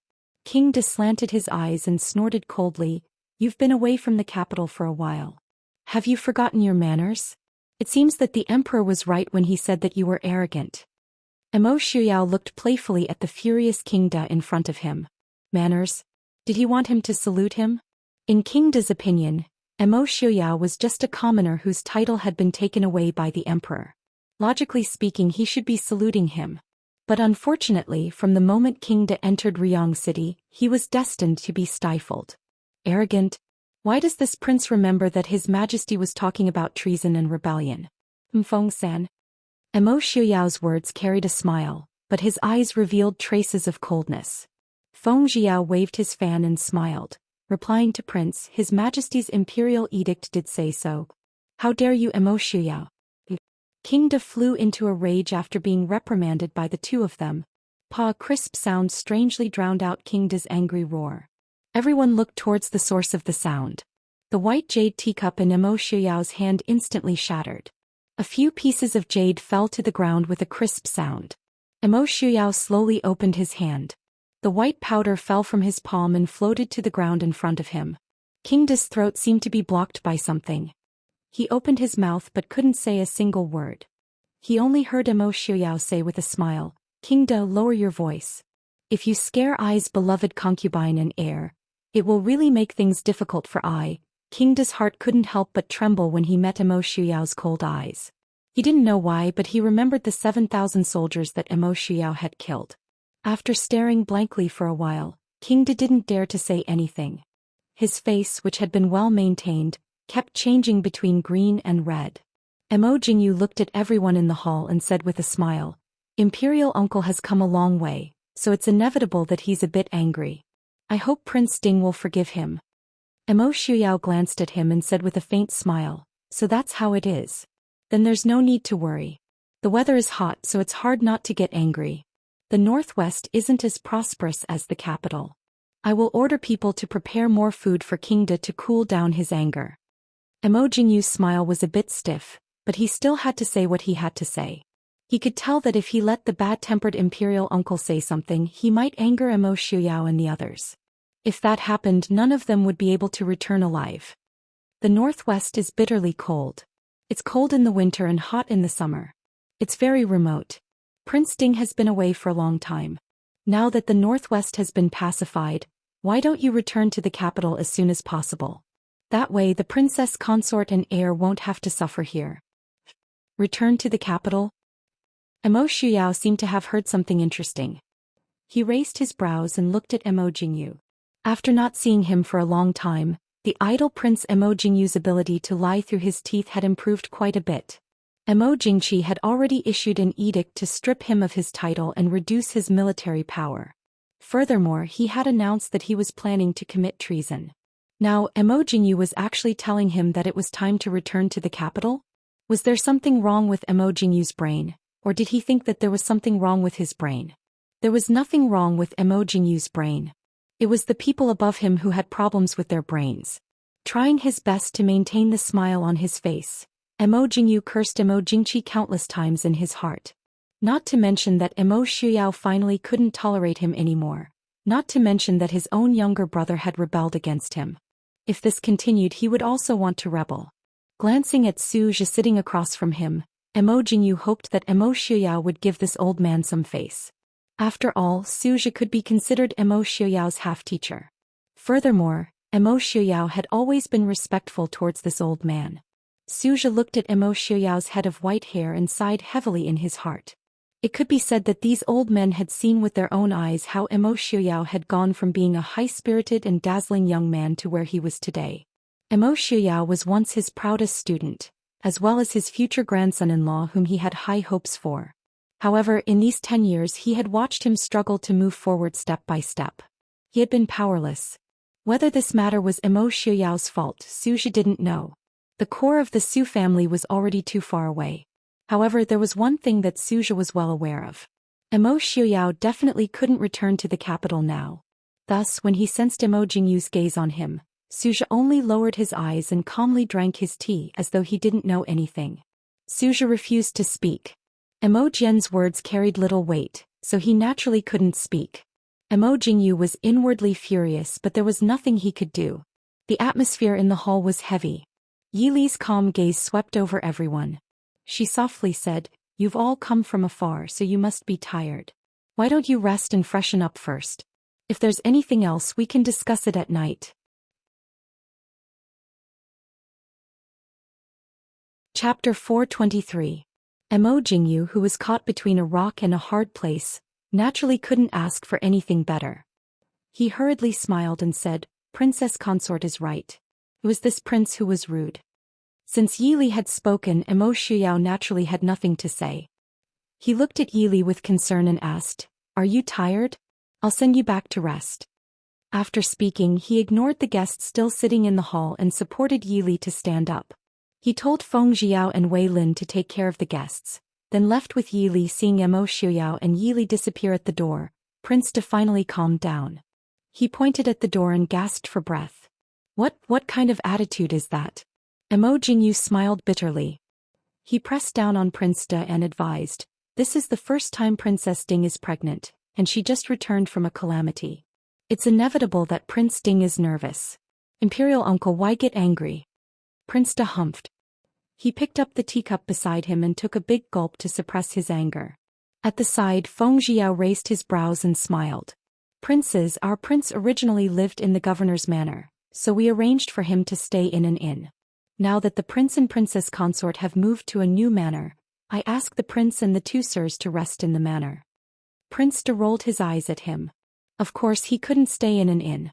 As the emperor's uncle and also an imperial envoy, if he was thrown to stay in an inn, wouldn't he be laughed at when he returned to the capital? Wei Lin expressionlessly glanced at the crowd. He turned and ordered people to arrange accommodations. At night, the entire Ruyang city was brightly lit. Unlike the welcoming banquet earlier, which only had a few people, the welcoming banquet was exceptionally grand. The welcoming banquet was held on the tower of Ruyang City's East Gate.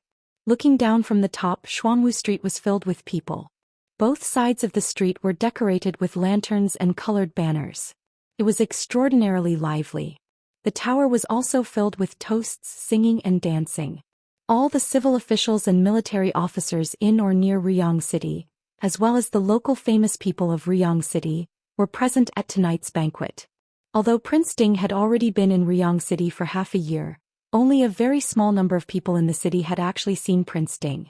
As for Princess Ding, it could be said that she had never shown her face outside.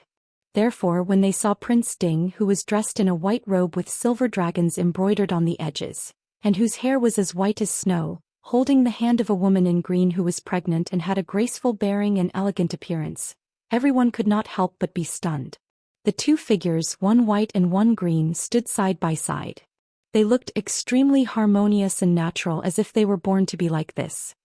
Emo Shuyao helped Yi Li up the stage and carefully helped her sit down. Many of the soldiers seated below had not seen Emo Shuyao for a long time. The soldiers who had followed Yi Li before were especially excited and shouted in unison, "This subordinate greets Prince Wang Fei." Receiving their call, the civil officials on the other side also stood and bowed. "This subordinate greets Prince Wang Fei. Congratulations to Prince Wang Fei for having a little heir." Even though he did not like the little thing that had come to stay in Li's stomach and refused to come out, Emo Shuyao was in a good mood right now. He waved his hand and said, "Everyone rise." At the same time, the noise from the tower also affected the people playing below.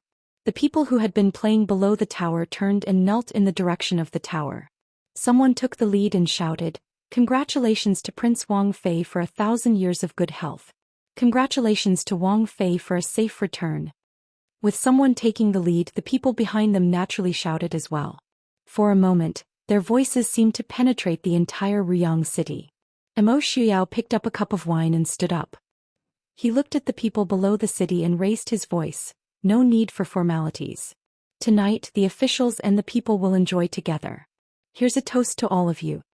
His voice, which was infused with internal energy, spread far and wide. The people below the city stood up and cheered in unison. The atmosphere became even more lively than before. On the city tower, everyone stood up and raised their wine cups. "Thank you, Prince Wang Fei." After drinking a cup, Emo Shuyao sat down and said, "Everyone feel free. There's no need to be restrained." The song and dance started again. The city tower was filled with joy and harmony. Only De Wang and Yu Wang, who were sitting in front of the guests, had ugly expressions on their faces.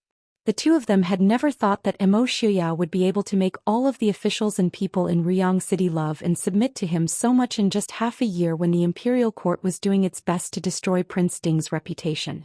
Although it was called a welcoming banquet, it was better to say that Emo Shuyao wanted to give them and the imperial court a resounding slap in the face. "What's wrong with De Wang? I see that De Wang's complexion is not good. Where did he neglect you?" Sitting on the main seat, Emo Shuyao supported Yi Li with one hand and held a wine cup with the other. He looked at De Wang, whose face had turned green. De Wang choked. It should be said that ever since he entered Ryong City, where had he not been neglected? Even though tonight's welcoming banquet was lively and joyous, but anyone with eyes could see that the welcoming banquet was just in passing. The true celebration of Ding Wang Fei's return and the birth of the future Shitzi was the true celebration. De Wang coldly said, "I don't dare. How could I dare to blame Prince Ding for neglecting me?" Emo Shuyao acted as if he did not understand the meaning behind De Wang's words. He laughed loudly and said, "That's good. De Wang has worked hard. Why don't you drink to your heart's content tonight?" Seeing that De Wang's expression was about to change again, Emo Jingyu hurriedly pulled him back and said in a low voice, "Imperial uncle, if there's anything you want to say, let's talk about it later. Don't anger everyone." Then he laughed loudly and said, "Imperial uncle, Prince Ding is right. Uncle has worked hard on this journey. Nephew toasts Imperial uncle." Emo Shuyao glanced at the two people with different expressions. He smiled faintly and ignored them. He turned to the side and chatted with the generals and officials below. Emo Jingyu used all his strength to suppress De Wang, who was about to explode in anger. He bitterly said in a low voice, "Imperial uncle, calm down. Right now we're under someone else's roof." De Wang was angry and disdainfully said, "So what? Could it be that he dares to kill I? That's hard to say." Emo Jingyu thought to himself. He said to De Wang in a low voice, "Imperial uncle, right now the northwest is Prince Ding's territory. If something happens, no one can do anything to him. Do you still remember the matter with Princess Ding? Emo Shuyao killed those 7,000 soldiers without even blinking an eye? But what can His Majesty do to him? At most he could issue a few imperial edicts, reprimanding Emo Shuyao for his cruelty and indiscriminate killing of the innocent. But what use is that? Would Emo Jingqi dare to send troops to suppress Emo Shuyao? A few imperial edicts might not even be as effective as paper in the northwest.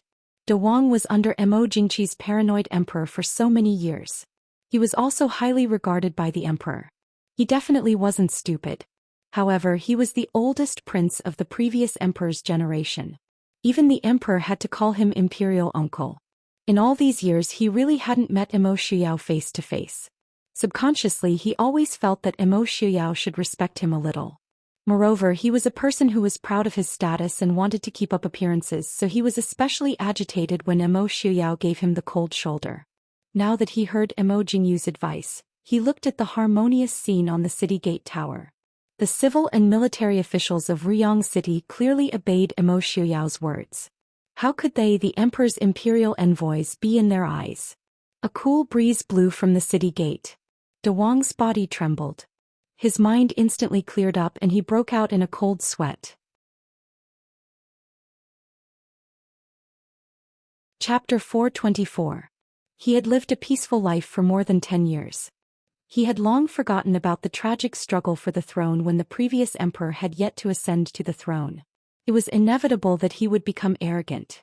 At this moment he suddenly came back to his senses and couldn't help but recall what he had done in the past few years. He even began to suspect that Emo Jingqi had sent him to the northwest because he didn't like him and wanted to borrow Emo Shuyao's hands to get rid of him.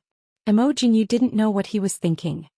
He only saw that although his expression was ugly, he had calmed down.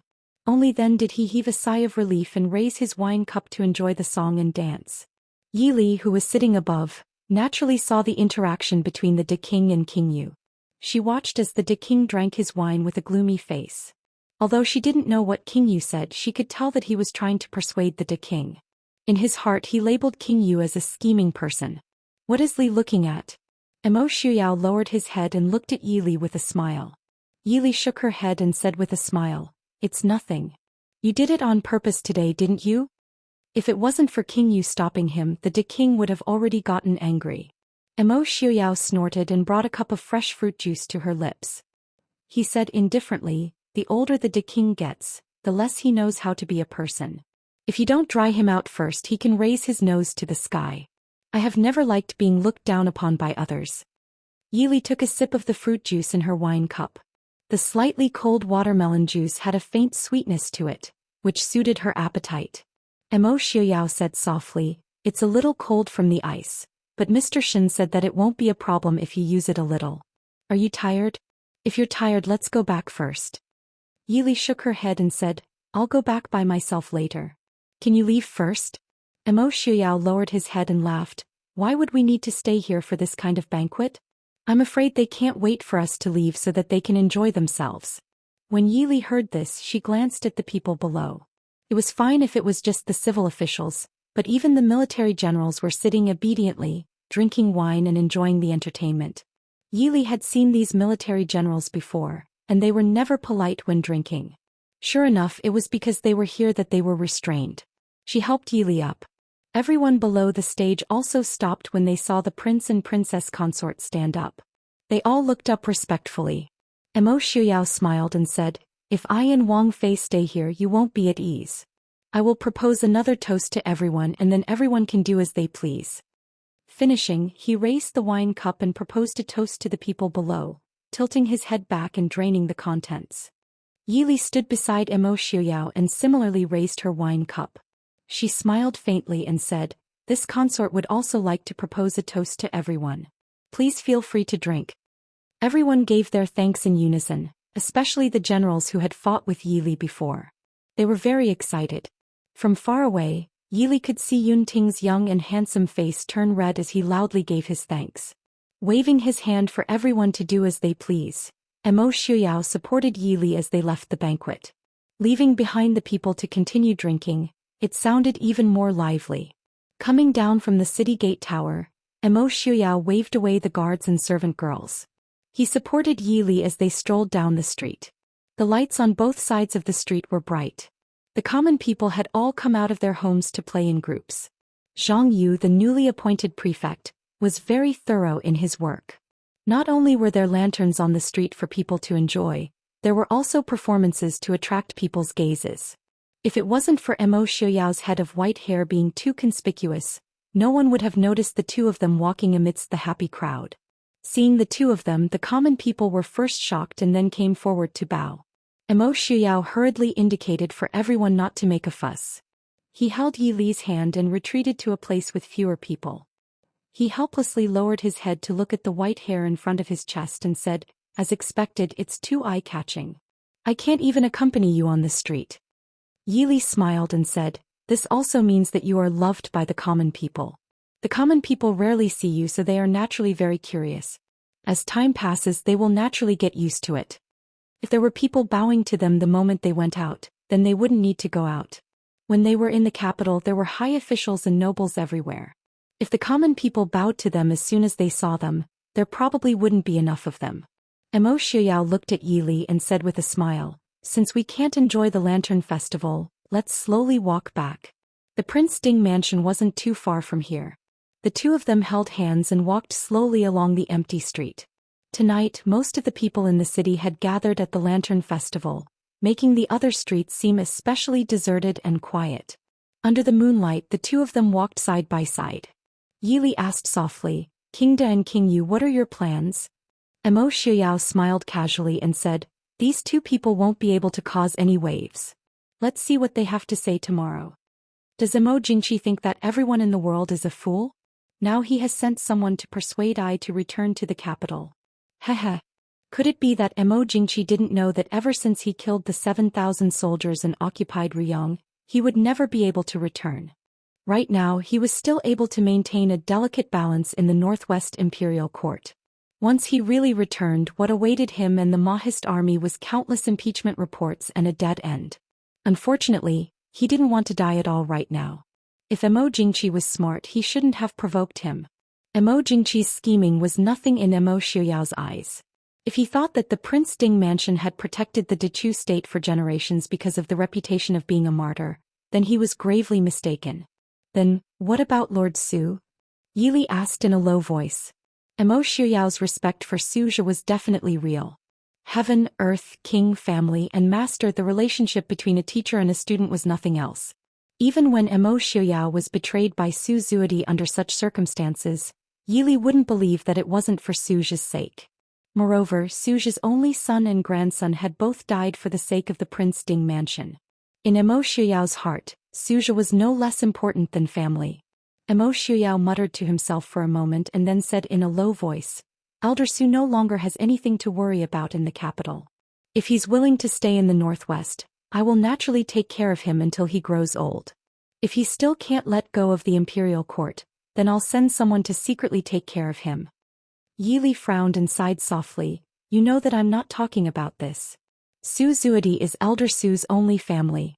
The reason why Emo Jingqi sent an old man in his 70s over thousands of miles away is probably because of this, right?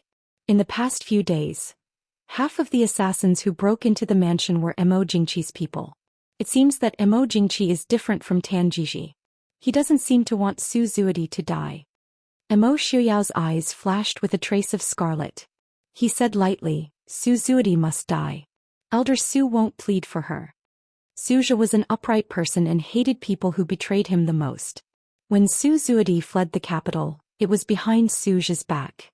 But with Suja's character, he would definitely not recognize Su Zuodi as his granddaughter. Yi Li held his hand and said softly, "Lord Su has taught you since you were young. I won't be soft-hearted towards Su Zuodi, but I also don't want to disappoint Elder Su because of this. Even if Elder Su and Su Zuodi cut off all ties, she is still his granddaughter and his only family in this world. It's not good to have a grudge in his heart." "Then don't let Elder Su know," Emo Xiuyao said lightly. "In any case, it's been a stalemate for so long and there's still no progress on Qin Feng's side. Then there's no need to ask. She's not the only one who knows the so-called secret. Let Qin Feng finish her off.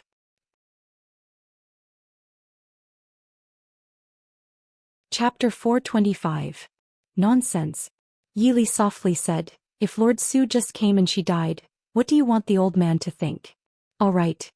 She comfortingly hugged Emo Xiuyao, brushed away the white hair by his ear and softly said, Lord Su is not only your benevolent teacher, he is also a clear stream in the court with countless students and followers. It is reasonable for us to give him some face. Emo Xiuyao coldly said, are we just going to let her go like this? Reaching out his hand to tightly hold her in his embrace, Emo Xiuyao closed his eyes to calm the killing intent in his heart. He really did not want these people to still be alive.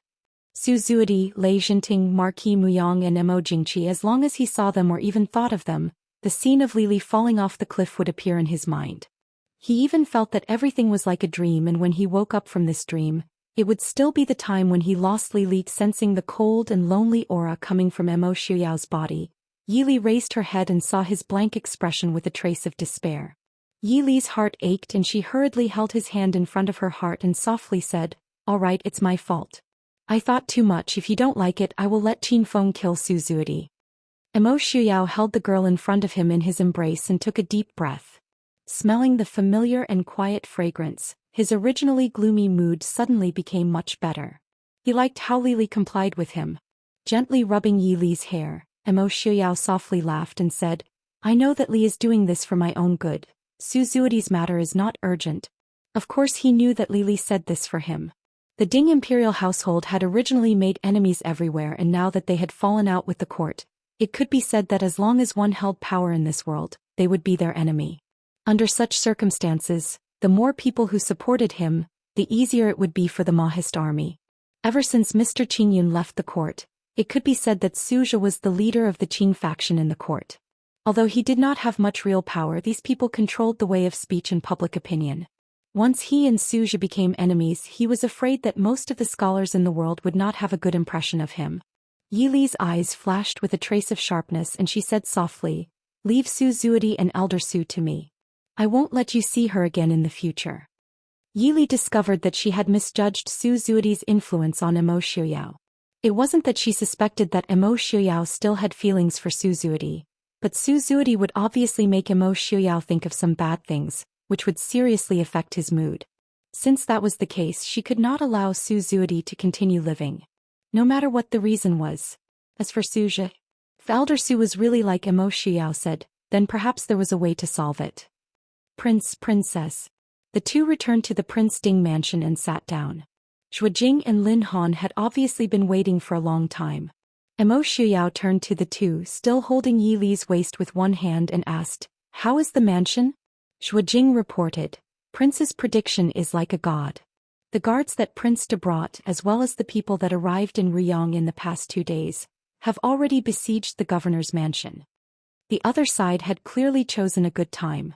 Tonight the whole city was celebrating, and the east side of the city was even more lively.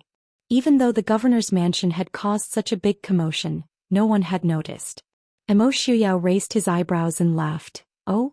Besieging the governor's mansion?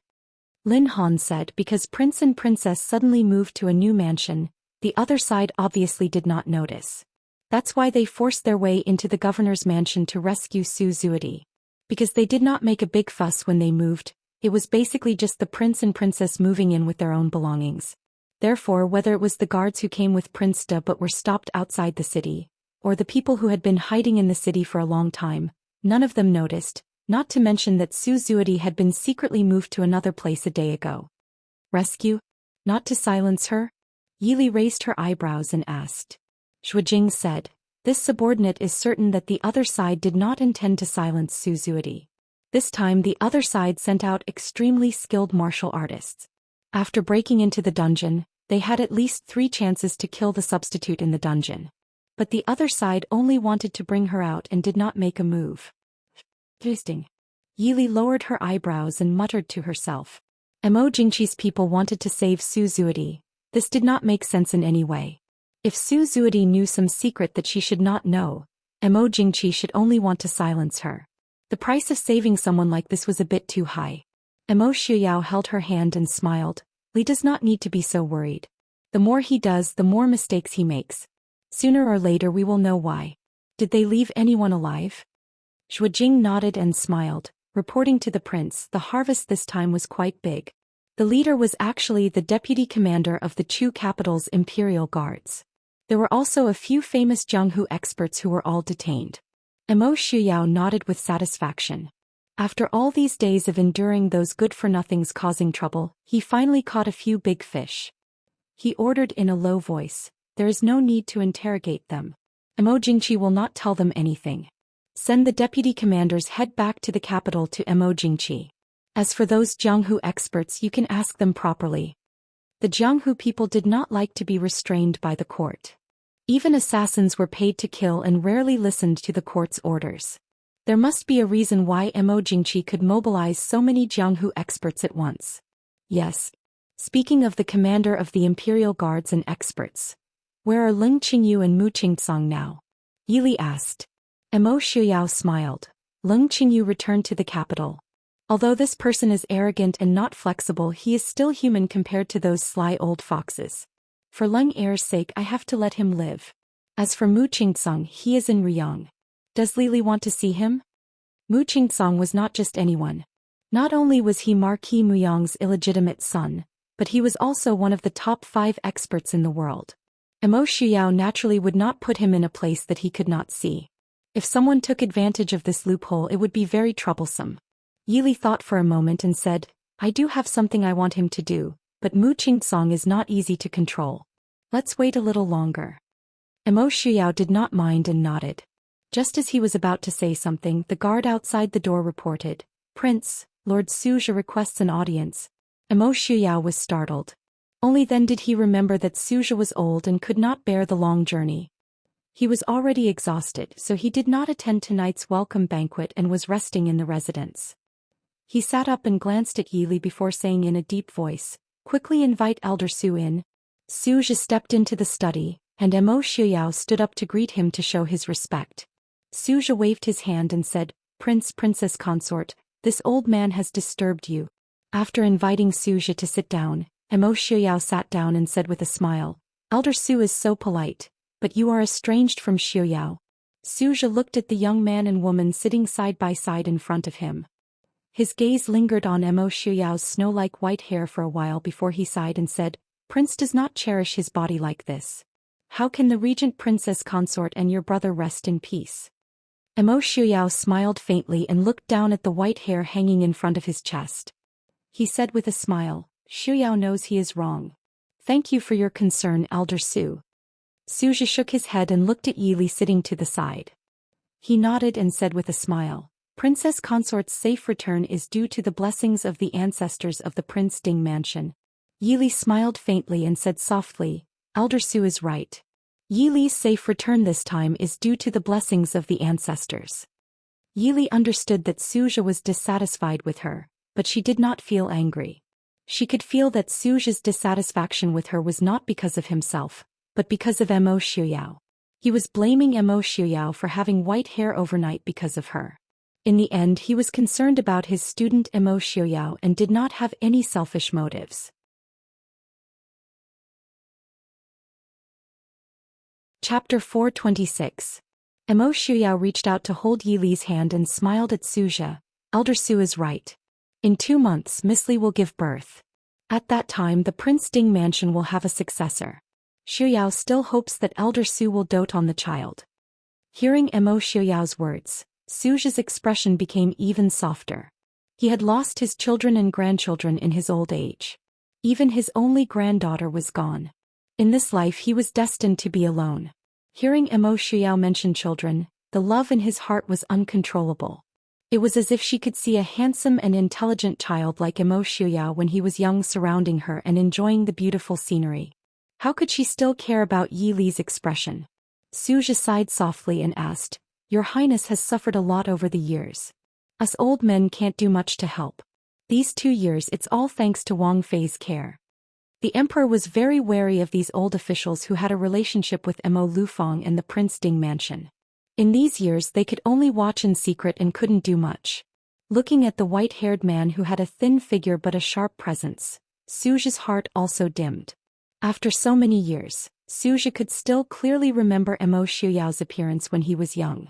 The second young master of the Ding mansion, he was doted on by his father and protected by his older brother. At that time the youth in embroidered clothes was bright and noble. He was like a bright flame flying across the capital with a childish frivolity and pride. After a while he led the army into battle and was invincible. Before he was 16 he was called the young war god. Every time he won, there would be countless noble young ladies who would break their heads just to see the young war god's silhouette. He was the dream of many young ladies. At that time how spirited and peerless was Emo Xiuyao, making countless people only dare to look up to him and have no face to stand shoulder to shoulder with him. However, the present Emo Xiuyao was only 26 or 27 years old, and his eyes no longer had the fire and elegance of the past. The flames that occasionally flashed in his indifferent eyes were ice cold. His handsome face coupled with his head of snow-white hair only made people feel a chill in their hearts.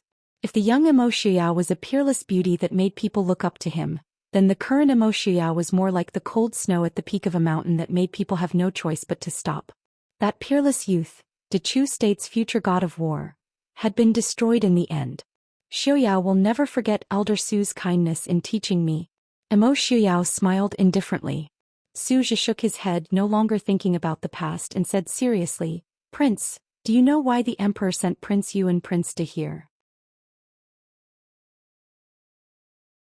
Chapter 427. Emo Xiuyao frowned and helped Yili to sit back down. Then he turned to look at Suja and asked, "Elder Su, don't you want to ask about her?" Suja was stunned. His wrinkled face dimmed and the muscles on his face trembled uncontrollably. After a while Suja asked in a deep voice, "Is she still alive?" Of course he knew that Su Zuidi was still alive. Before leaving the capital, the emperor told him this news and said that he was willing to send people to rescue Su Zuidi. But Suja understood even more clearly. Why did Emo Xiuyao catch Zuidi? His granddaughter, who had died of illness 9 years ago, was still alive. As long as he recalled the time of Su Zuidi's death and the situation at that time, what else did Suja not understand? When Emo Xiuyao was just injured, the Prince Ding mansion was in chaos and no one was in charge. It was all thanks to Great Elder Princess's support. He sent Zuidi to the Prince Ding mansion to take care of Emo Xiuyao's injury. Although they were not married yet, there was no one in the Prince Ding mansion, so it was natural for Zuidi, who was his fiancée, to take care of him. But his granddaughter fell ill the next day and was sent back. At that time he only thought that Zuidi had been spoiled since childhood and was frightened, but he did not expect. But even so, Xiuyao had let Zuidi go back then and had no reason to catch her again. She must have done something to make Xiuyao be so heartless. Emo Xiuyao nodded and said in a deep voice, "She is in the Prince Ding mansion." The study fell into silence again. After a long time Suja asked, "What did she do?" Emo Xiuyao hesitated for a moment, got up and took a file from the side table and handed it over. It recorded all the things that happened to Su Zuidi in the past 10 years. Suja took it and opened the thick file with trembling fingers. He quickly flipped through it, and the more he read, the uglier his face became. Yili leaned against the couch and carefully observed Suja's expression. She couldn't help but reveal a look of pity on her face. After a long time, Suja raised his head from the file and said with a trembling voice, "Okay. What a good Su Zuidi. What a good Bai Long. Lady Bai of Xiling. Imperial Consort Qingrong, Genom of Gojoseon's spy. Good. You are truly my Suja's granddaughter." Elder Su. Seeing Suja's pale face, Yili frowned and said worriedly. At the same time he waved his hand to signal Zhuojing, who had been watching from the outside, to invite Xinyang over. Suja waved his hand and slumped back into his chair. He lowered his head and looked at the file in his trembling hands. Was there something wrong with his teaching? His granddaughter, who had always been obedient and docile in his eyes, had actually done so many things behind his back. At the age of 15 she had gotten acquainted with the orphan of the royal family of the previous dynasty. After her fiancé was seriously injured, she could even instigate Master Mingyu to help her fake her death to escape. In Xiling she had even used the identity of the Bai family to become the imperial consort of Xiling. She had interacted with the emperor of Xiling and Genom of Gojoseon. She had even reached the point where she could threaten the emperor of Xiling. And she had sent people to assassinate the unmarried Princess Ding. Was this his granddaughter? Suja suddenly remembered that many years ago, the current emperor had secretly expressed his intention to bring Su Zuidi into the palace as a consort. At that time he had flatly refused with the reason that Su Zuidi was already engaged. In fact, even if Su Zuidi and Emo Xiuyao were not engaged at that time, he still wouldn't have agreed to let his granddaughter enter the palace. But who would have thought that she didn't become the imperial consort of Dechu state, but the imperial consort of Xiling? Finally Suja seemed to have calmed down. He stood up and said, "This old man is tired, so I won't disturb the prince's consort any longer. As for that evil creature..." Suja closed his eyes tiredly, the corners of his mouth twitching slightly. "Let the prince's consort do as she pleases. The Su family doesn't have such a granddaughter." After he finished speaking he didn't look at Emo Xiuyao and Yi Li anymore and strode out the door. Yi Li hurriedly signaled for Lin Han to follow. As expected, they had only taken a few steps when they heard Lin Han's voice outside the door. "Lord Su." "Lord Su." Emo Xiuyao rushed out the door and saw Suja on the ground being supported by Lin Han. The dark pool of blood on the ground was a ghastly sight under the moonlight. Emo Xiuyao lowered his eyes and said lightly, "Send Elder Su back." Behind him Yi Li walked to his side and held his hand. The two watched as Suja was sent back to the guest room by Lin Han. Looking at Emo Xiuyao's indifferent expression, Yi Li said softly, "Why are you like this? Didn't you say that you would leave Su Zuidi's matter to me?" Emo Xiuyao looked at her quietly. Yi Li leaned into his arms and said softly, "I know that you don't want to make things difficult for me, but since I am the king's consort, isn't it my duty to deal with these matters? If something happens to Lord Su because of this, would you be able to let it go?" Emo Xiuyao was silent and only reached out to pull her into his arms. Even though she was more than 7 months pregnant, Yi Li still looked thin and slender. The two leaned against each other, the moonlight quietly falling on their bodies, making people's hearts feel exceptionally peaceful. Inside the Chu palace, the window was half closed, the silver moonlight quietly falling into the garden outside the window, and the air was filled with a strange fragrance. At the corner of the wall outside the window, a white flower slowly bloomed with a beautiful charm. The snow-white flower bloomed like a lotus, but it was even more holy and noble than a lotus, like a white fairy dancing alone under the moonlight. In front of the window, a beautiful woman in white lazily leaned against the window, letting the moonlight fall on her body. Her indifferent eyes casually looked at the blooming epiphyllum outside the window, lost in thought. Pure as ice and pure as jade, only blooming in the middle of the night, not competing with other flowers. "This epiphyllum is the most beautiful flower in the world, isn't it?" A man's laughing voice sounded in the room, but there seemed to be a hint of ridicule in his laughter. The woman in white didn't even bother to turn her head and said indifferently, "If there is no one who cherishes flowers, what is the use of being beautiful?" The man smiled and said, "How can that be? How many people have waited all night to see this epiphyllum bloom, but unfortunately they can't see it. Epiphyllum bloom only for Skunda. This really is a flower that makes people both love and hate it." The woman in white, noble consort Lu, sat up and looked coldly at the man in the hall. "What are you doing here? Emo Jingqi has sent people everywhere to look for you, and you still dare to come to the palace." There were no candles in the hall. In the darkness a man strolled out. The moonlight shone on his body, adding a strange aura. "I came naturally to tell you my harvest from this trip to the capital. One good news, one bad news. Which one does noble consort Lu want to hear?" Noble consort Lu looked at him indifferently as if unmoved.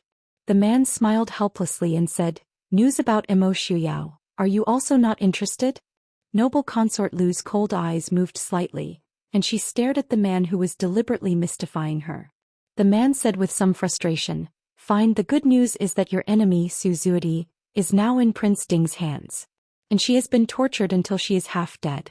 It seems that Prince Ding has really cut off all ties with her.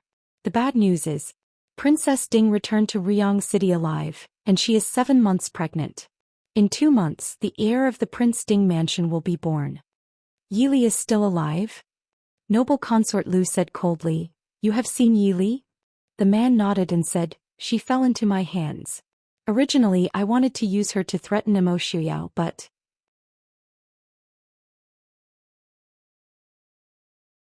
Chapter 428. Wiz. A hidden weapon pierced through the air and the man dodged to the side. Noble consort Lu, who was in front of the window, had already stood up and stared at him angrily. Tan Jiji. You've seen Yili before, why didn't you just kill her? The man was Tan Jiji, who had disappeared after leaving the northwest. Tan Jiji helplessly said, if I really killed Yili, do you think I would still be able to come back alive? Noble consort Lu looked at him with disgust and said, don't forget our deal, I only want Yili to die. Seems that you have forgotten. Tan Jiji looked at the beautiful woman who was as cold as ice in front of him, and a strange light flashed through his eyes. How could I dare to forget noble consort's wish? But you can't ask me to exchange my life for Yili's life, right?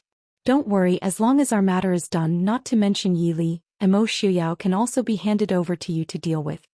Noble consort Lu coldly said, that's your business, don't involve me in your trivial matters. Tan Jiji spread out his hands, well, it's my business.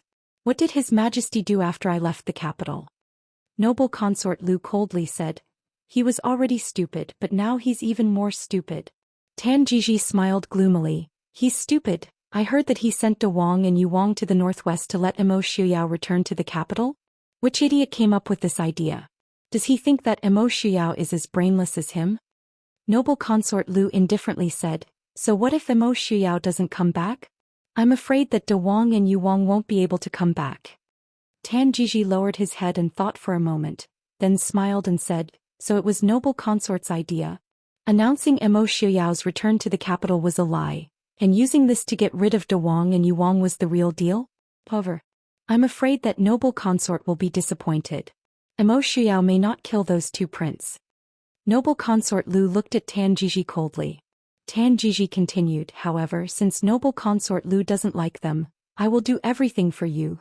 It has nothing to do with me. Noble consort Lu turned around and continued to admire the epiphyllum in front of her. Nothing to do with me? Tan Jiji looked at the woman who was as beautiful as a fairy in front of him with great interest. Since the first time he saw noble consort Lu, he felt this woman was very interesting. She had no ambition and did not care about the emperor's favor at all. In this deep palace, she was like a snow lotus blooming alone at the peak of a mountain, coldly looking down at the people in the palace. At that time he thought that this was just a way for her to gain favor. After all, the emperor was used to countless women fawning over him. A beauty with a cold personality was especially attractive. But he soon realized that she really didn't care about these things. If the emperor came, she would wait indifferently. If the emperor didn't come, she didn't care either. If she continued to be like this, he would have to admire this woman. But in the end he found her weakness. Prince Ding Emo Shuyao. Noble consort Lu really loved Emo Shuyao. And unlike Su Zuidi, who loved him for some complicated reasons, she simply loved Emo Shuyao. She didn't even care if Emo Shuyao was the second son of the Prince Ding mansion, the Prince of Dingwa, or an ordinary commoner. She also didn't care if Emo Shuyao was fighting on the battlefield or lying in bed with disabled legs. Tan Jiji felt that he was about to be moved by her infatuation. Unfortunately, Emo Shuyao never had her in his eyes. If the world's #1 beauty, Su Zuidi, who was Emo Shuyao's childhood sweetheart, couldn't capture Emo Shuyao's heart, then what hope could a daughter of the Lu family, whom Emo Shuyao didn't like very much, have? Even if noble consort Lu wasn't inferior to Su Zuidi. Originally, noble consort Lu didn't care because if she couldn't have Emo Shuyao, no one else could either. She could even lie to herself that it wasn't that Emo Shuyao didn't love her, but that he didn't know how to love at all. But now, Emo Shuyao was deeply in love with his wife in the northwest, and it wouldn't be long before their child was born. He didn't believe that noble consort Lu could still hold herself back. Seeing that noble consort Lu wasn't moved, Tan Jiji sighed and said slowly, Noble consort Lu, are you really willing to spend the rest of your life in the palace? In 2 months, Prince Ding's son will be born. Prince Ding will definitely be more devoted to Princess Ding. At that time, I'm afraid that no one in the world will be able to enter Prince Ding's eyes. I heard that, back then Prince Ding was promised to the Su family. In this life he will only have Princess Ding. Noble consort Lu suddenly turned her head and shot a cold gaze at the man under the moonlight. The Su family? The Su family and Xiu. Prince Ding have something to do with each other? Noble consort Lu, don't tell me you also believe that the Su family is aloof from worldly affairs and won't help either side? Tan Jiji smiled. Don't forget. Ever since Prince Ding occupied Ruyang, even Ling Qingyu and Mu Yang were released, but there has been no news of the Su family's second son, Su Qingze. Since Mo Shuyao even let Ling Qingyu and Mu Yang go, he wouldn't detain his wife's uncle, right? Naturally, it's Su Qingze who refuses to come back. Noble consort Lu said lightly, even so what? Su Hongyan is in the capital and Mr. Qingyun and Su Hongyu are in Yunzhou.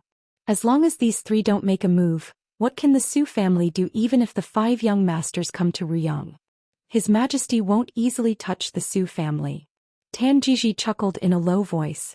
Noble consort Lu, why don't you tell His Majesty about the Su family's deeds when the Dechu state was founded? His Majesty may understand that even with Su Hongyan and Su Qingyun in his hands, he may not be safe. Noble consort Lu looked at him strangely and said, why don't you tell him yourself? He has been sending people everywhere to look for you these days, thinking that you were secretly harmed by Prince Ding.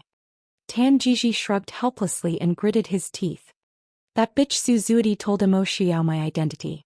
Once I appear in the palace again, it's hard to guarantee that Mo Shuyao won't disclose this matter to His Majesty.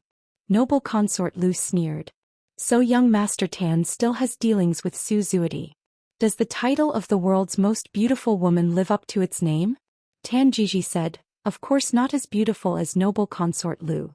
Who knows how badly that bitch Su Zuidi has been tortured by Mo Shuyao. It's a pity that my people haven't found a chance to kill her. When Su Zuidi was mentioned, Tan Jiji felt hatred in his heart. When he was young and frivolous, he always thought that Mo Shuyao's fiancée was more beautiful than other women. Now it seemed that a beauty like noble consort Lu was the real beauty. If there was medicine for regret in this world, he would never have provoked that woman Su Zuidi back then. Looking at noble consort Lu's icy face, Tan Jiji softened his voice and said, Noble consort Lu, you should think about it carefully. Apart from the Su family, it's not that noble consort Lu doesn't have any benefits, right? As long as you get rid of the Su family, it's like cutting off one of Princess Ding's arms. Seeing noble consort Lu remain silent, Tan Jiji understood that she was a little moved. He continued, the treasures of the previous dynasty are in the northwest, including the imperial jade seal, the great ancestors' art of war and wealth. Now it's probably all owned by Mo Shuyao. Noble consort Lu, you can disclose this information to His Majesty, which can be considered as fulfilling our relationship as monarch and minister. Noble consort Lu sneered. Even Mo Jingqi himself doesn't know about it. How can I explain how I know about it? Tan Jiji raised his eyebrows and smiled. He said, if that's the case, I won't force you. I'll ask Lord Lu to do it. I shouldn't have troubled noble consort Lu in the first place.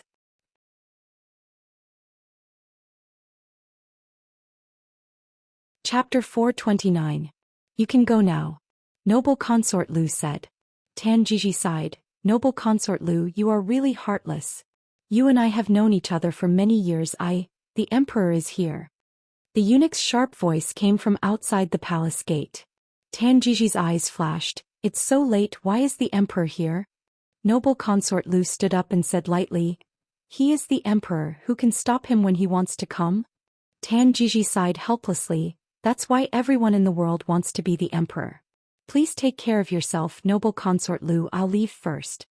Seeing Tan Jiji disappear into the darkness, noble consort Lu lowered her head and stayed silent for a while, then said lightly, not everyone is interested in that position. If that person was really interested in that position, she would do anything for him, even if she had to give him everything. She just wanted him to look at her seriously. She tidied up her clothes slowly. Mo Jingqi's carriage had already arrived outside the palace. Stepping into the palace, Missouri Jingqi looked at the dark room and frowned. Why don't you light the lamps? Where are all the servants? Just by hearing Mo Jingqi's tone, noble consort Lu knew that he was in a bad mood right now. It was said that noble consort Lu was the most favored in the palace, and the emperor often went against the empress dowager for her. But only noble consort Lu knew that it was just because Mo Jingqi was in a good mood. When Mo Jingqi was in a good mood, he was naturally favored, but when he was in a bad mood, it was the people closest to him who suffered. Therefore, noble consort Lu never looked down on the empress who was neglected. Mo Jingqi didn't favor her but gave her the power to lead the harem. And he never lost his temper with her. Therefore, the empress was the most comfortable person in the palace, Even if the reason was that Jingqi didn't want to get close to the empress because he was guarding against the Hua family. "Forgive me, your majesty, I asked them to leave," noble consort Lu said lightly. The maids and eunuchs who followed Jingqi quietly entered the palace, lit all the candles and then left silently. The hall was bright under the candlelight, and there was a faint fragrance in the air. Jingqi looked at noble consort Lu and said, "It's so late. Why haven't you gone to bed yet?" Noble consort Lu said calmly, "Damn the epiphyllum outside the window. I was too greedy and forgot the time." Jingqi raised his eyebrows and walked to the half-open window. Sure enough, he saw a blooming epiphyllum under the window. Only then did he say with a smile, "So I've disturbed my beloved concubine's mood of admiring the flowers?" Noble consort Lu remained silent, tacitly agreeing. Jingqi was already used to her personality, so he didn't mind. If noble consort Lu was too warm and friendly to him, he would be suspicious. Looking at the exceptionally beautiful woman under the moonlight, Jingqi's eyes flashed with a trace of lust. He pulled her over and kissed her fiercely against the window. The fierce entanglement of their tongues didn't end until noble consort Lu was out of breath. Jingqi lowered his head to look at the woman in his arms. His eyes were still cold and indifferent, as if everything that had happened just now was just an illusion. Staring at noble consort Lu's beautiful face, Jingqi's expression was complicated and hard to distinguish. There was anger and unwillingness as well as deep infatuation and jealousy. Instead, it made the original desire completely fade away. "It's so late. What's the matter, your majesty?" Noble consort Lu pushed Jingqi away gently, walked back to the couch in the hall, sat down and asked. Jingqi's face darkened. He walked to noble consort Lu's side and sat down. He gritted his teeth and said, "Hua Chenfeng, that old bastard, sent a memorial today saying that he's going to lead an army to battle." Noble consort Lu looked up at him in confusion. Jingqi snorted and said, "He's dreaming. He's already so old, so he should stay at home and wait for death. For the sake of the Empress and Chang'e, I'll let him die of old age. Shuyao just got into trouble and he wants military power. I'll make him die a horrible death sooner or later." Noble consort Lu calmly listened to Jingqi scolding Duke Hua and the officials in the court who protected the Prince Ding mansion. She wouldn't speak ill of Duke Hua, and Jingqi didn't need her to scold Duke Hua with him. He just needed someone to listen to him. When Jingqi finally finished scolding, he turned around and saw noble consort Lu sitting on the side in a daze. He said unhappily, "What are you thinking about?" Noble consort Lu lowered her eyes and said, "Your Majesty is in a bad mood today. Is it because of Duke Hua?" Jingqi snorted and said, "I don't have time to deal with that old bastard Hua Chenfeng right now. Tan Jiji still hasn't come back. I'm afraid that Shuyao secretly killed him. Those good-for-nothings came back and said that many people saw Tan Jiji leave Ryong with their own eyes. Shuyao has improved. Do you think you can fool me with this kind of trick?" In the past, if Shuyao didn't want to let Tan Jiji go, he would definitely not let him go. If he wanted to kill Tan Jiji, he would definitely stab him in the open. It would be useless to say anything. Now he let him go on the surface but secretly stabbed him. After so many years, Shuyao had indeed improved a lot. Noble consort Lu lowered her eyes and hid the expression in her eyes. "Your Majesty sent official Tan to the northwest. Naturally, you would think that he might fall into Prince Ding's hands." Jingqi cursed in a low voice and said angrily, "Tan Jiji is also useless. Not only was he captured by Shuyao, even the Princess Ding was rescued by Shuyao." Speaking of this, Jingqi was so angry that his liver hurt. If Yili was captured, and she was even pregnant, Yili, wouldn't Shuyao obediently listen to him? Such a good opportunity was lost in vain. How could Jingqi not be angry? Noble consort Lu raised her eyes and said, "Official Tan has always been your Majesty's trusted aide. Why did your Majesty send official Tan to the northwest? This concubine has overstepped. I shouldn't have asked about the matters of the imperial court." Jingqi waved his hand and said, "It's nothing. I naturally believe you. It's said that the previous dynasty's founder's imperial tomb and treasure are in the northwest. Tan Jiji went there for this. I just didn't expect." Noble consort Lu pondered for a moment and said, "Then, now the previous dynasty's treasure is all in the Mahist army's possession?" Jingqi's face was full of anger. He stood up and said, "That's right. If the previous dynasty's founder's legacy and treasure are really in the northwest, the Mahist army's strength will definitely reach a higher level. Damn that Tanjiji. As if she didn't see Emo Jingqi's anger, noble consort Lu continued. And I'm afraid it's not just the legacy and treasure. There's also the Imperial Jade Seal. Emo Jingqi's face changed. He quickly looked at noble consort Lu and asked suspiciously, how do you know that there's the Imperial Jade Seal in the Emperor's tomb? Noble consort Lu's expression changed slightly. She raised her head and looked at him and said, it's also recorded in the history books that the previous dynasty's founder did get the Imperial Jade Seal. The Imperial Edict with the Imperial Jade Seal was also found among the relics left in the previous dynasty's palace. But after the previous dynasty's founder died, no one in the world has seen the Imperial Jade Seal. It's obvious that the founder didn't pass it down to his descendants. Since that's the case, the Imperial Jade Seal is very likely to be in the Imperial tomb. It can't be that the previous dynasty's founder just threw the Imperial Jade Seal into a random river, right? Emo Jingqi looked at noble consort Lu carefully. After a while he said, my dear consort, you rarely talk so much. Seems you really hate Emo Shuyao and Yili to the core? Noble consort Lu didn't hide it at all. Does the emperor not hate them? Emo Jingqi nodded and said, my dear consort is right. I hate them too. Noble consort Lu hated Emo Shuyao for not loving her. She hated Yili for taking away her love. She hated the king's family's strength and reputation. She hated Emo Xuyao's identity and talent even more. He was the late emperor's son. Emo Xuyao was only the second son of the king's family. But when he was young and carefully struggled in the palace, Missouri Xuyao was the person that everyone in the Chu capital, including the princes, wanted to befriend and curry favor with. The brothers schemed against each other and fought to the death for their father's favor. Even their own blood brother from the same mother had to be on guard against him. Emo Shuyao was willfully unrestrained. No matter what kind of trouble he caused, his elder brother Emo Xuan would helplessly follow behind and clean up for him. When he didn't sleep at all and worked hard to write a policy article to win a smile from his father, Mo Shuyao only needed to casually wave his brush and write a chapter to win the praise of the entire court. He was also a prince, but even the girl he liked was infatuated with Emo Shuyao. When he was still a prince, he had already sworn that one day he would trample Emo Shuyao and the Prince Ding mansion under his feet.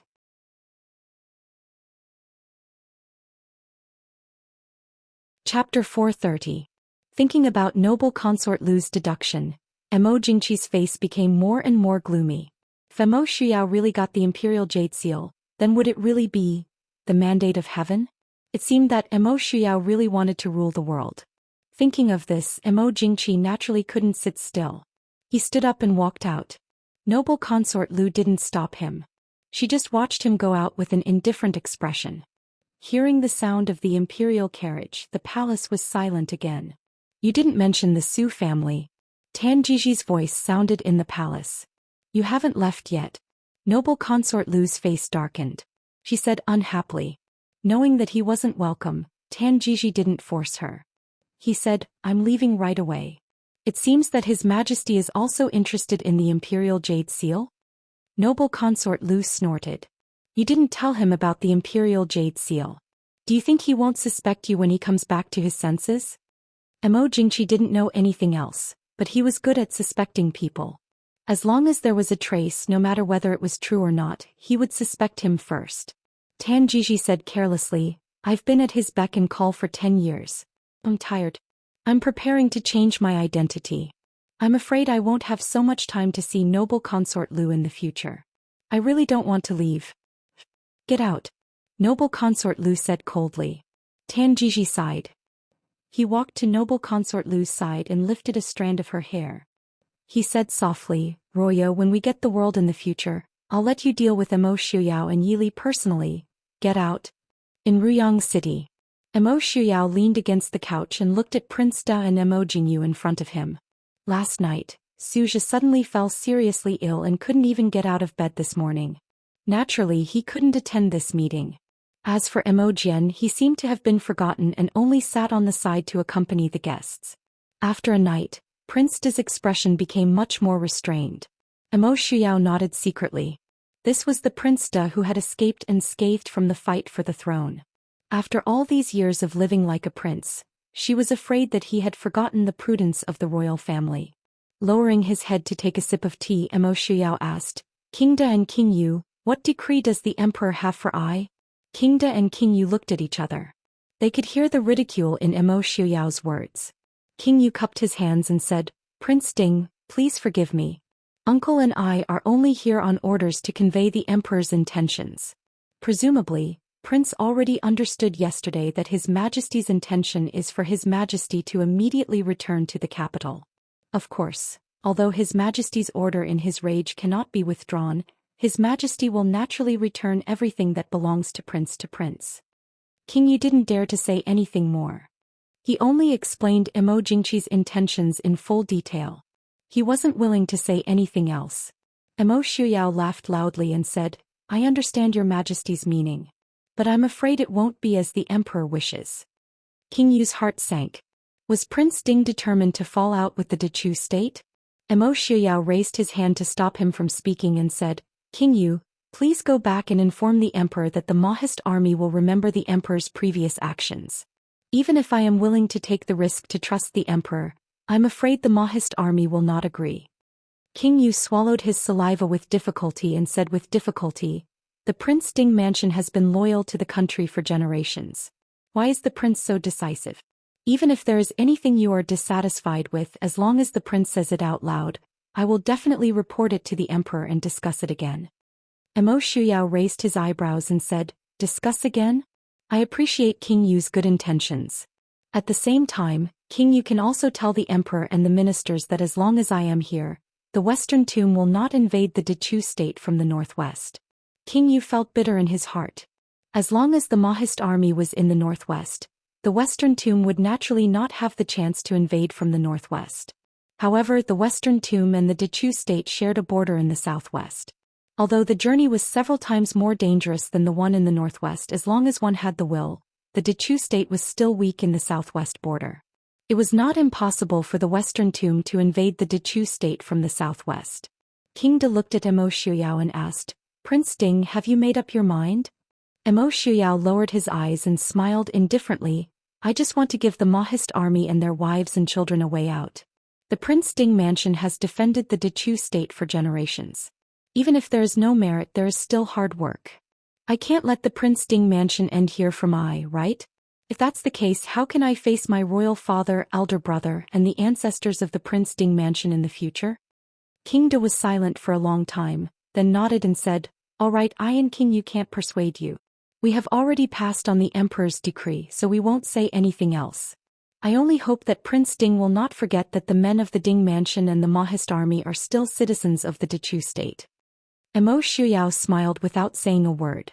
After ordering people to send King Da and King Yu back to the guest courtyard to rest, Yili walked out from behind while holding onto the girl's hand. She smiled faintly and said, After not seeing you for one night, King Da has changed quite a bit.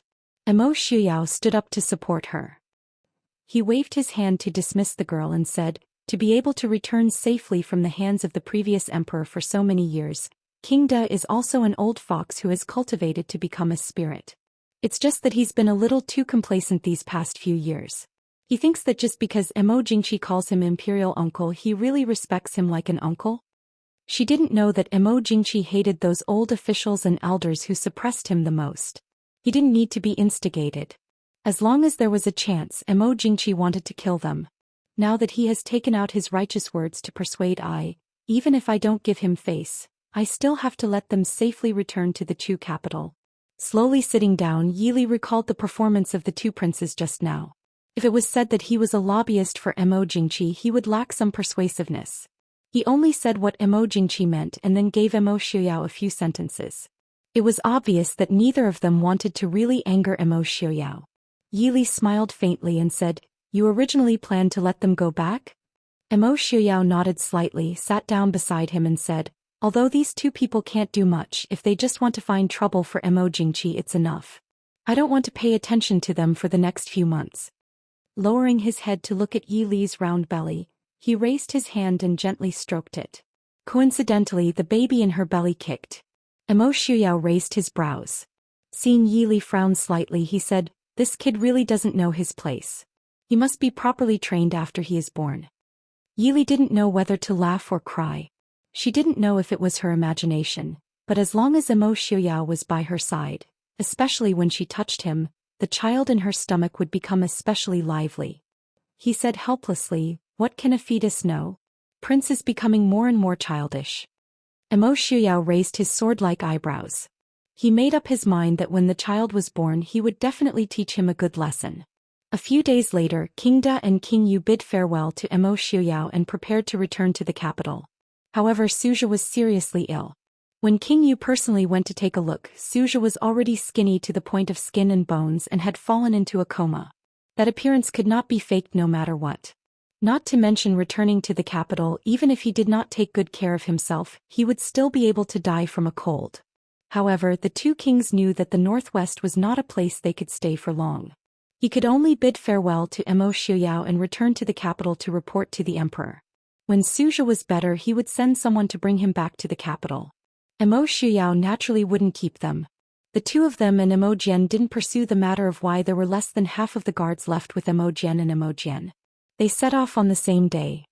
Emo Xiuyao only smiled indifferently when he heard this. He sent Zhang Yu and Lu Jingxian, who was stationed in Riyang, to personally escort the two princes out of the city.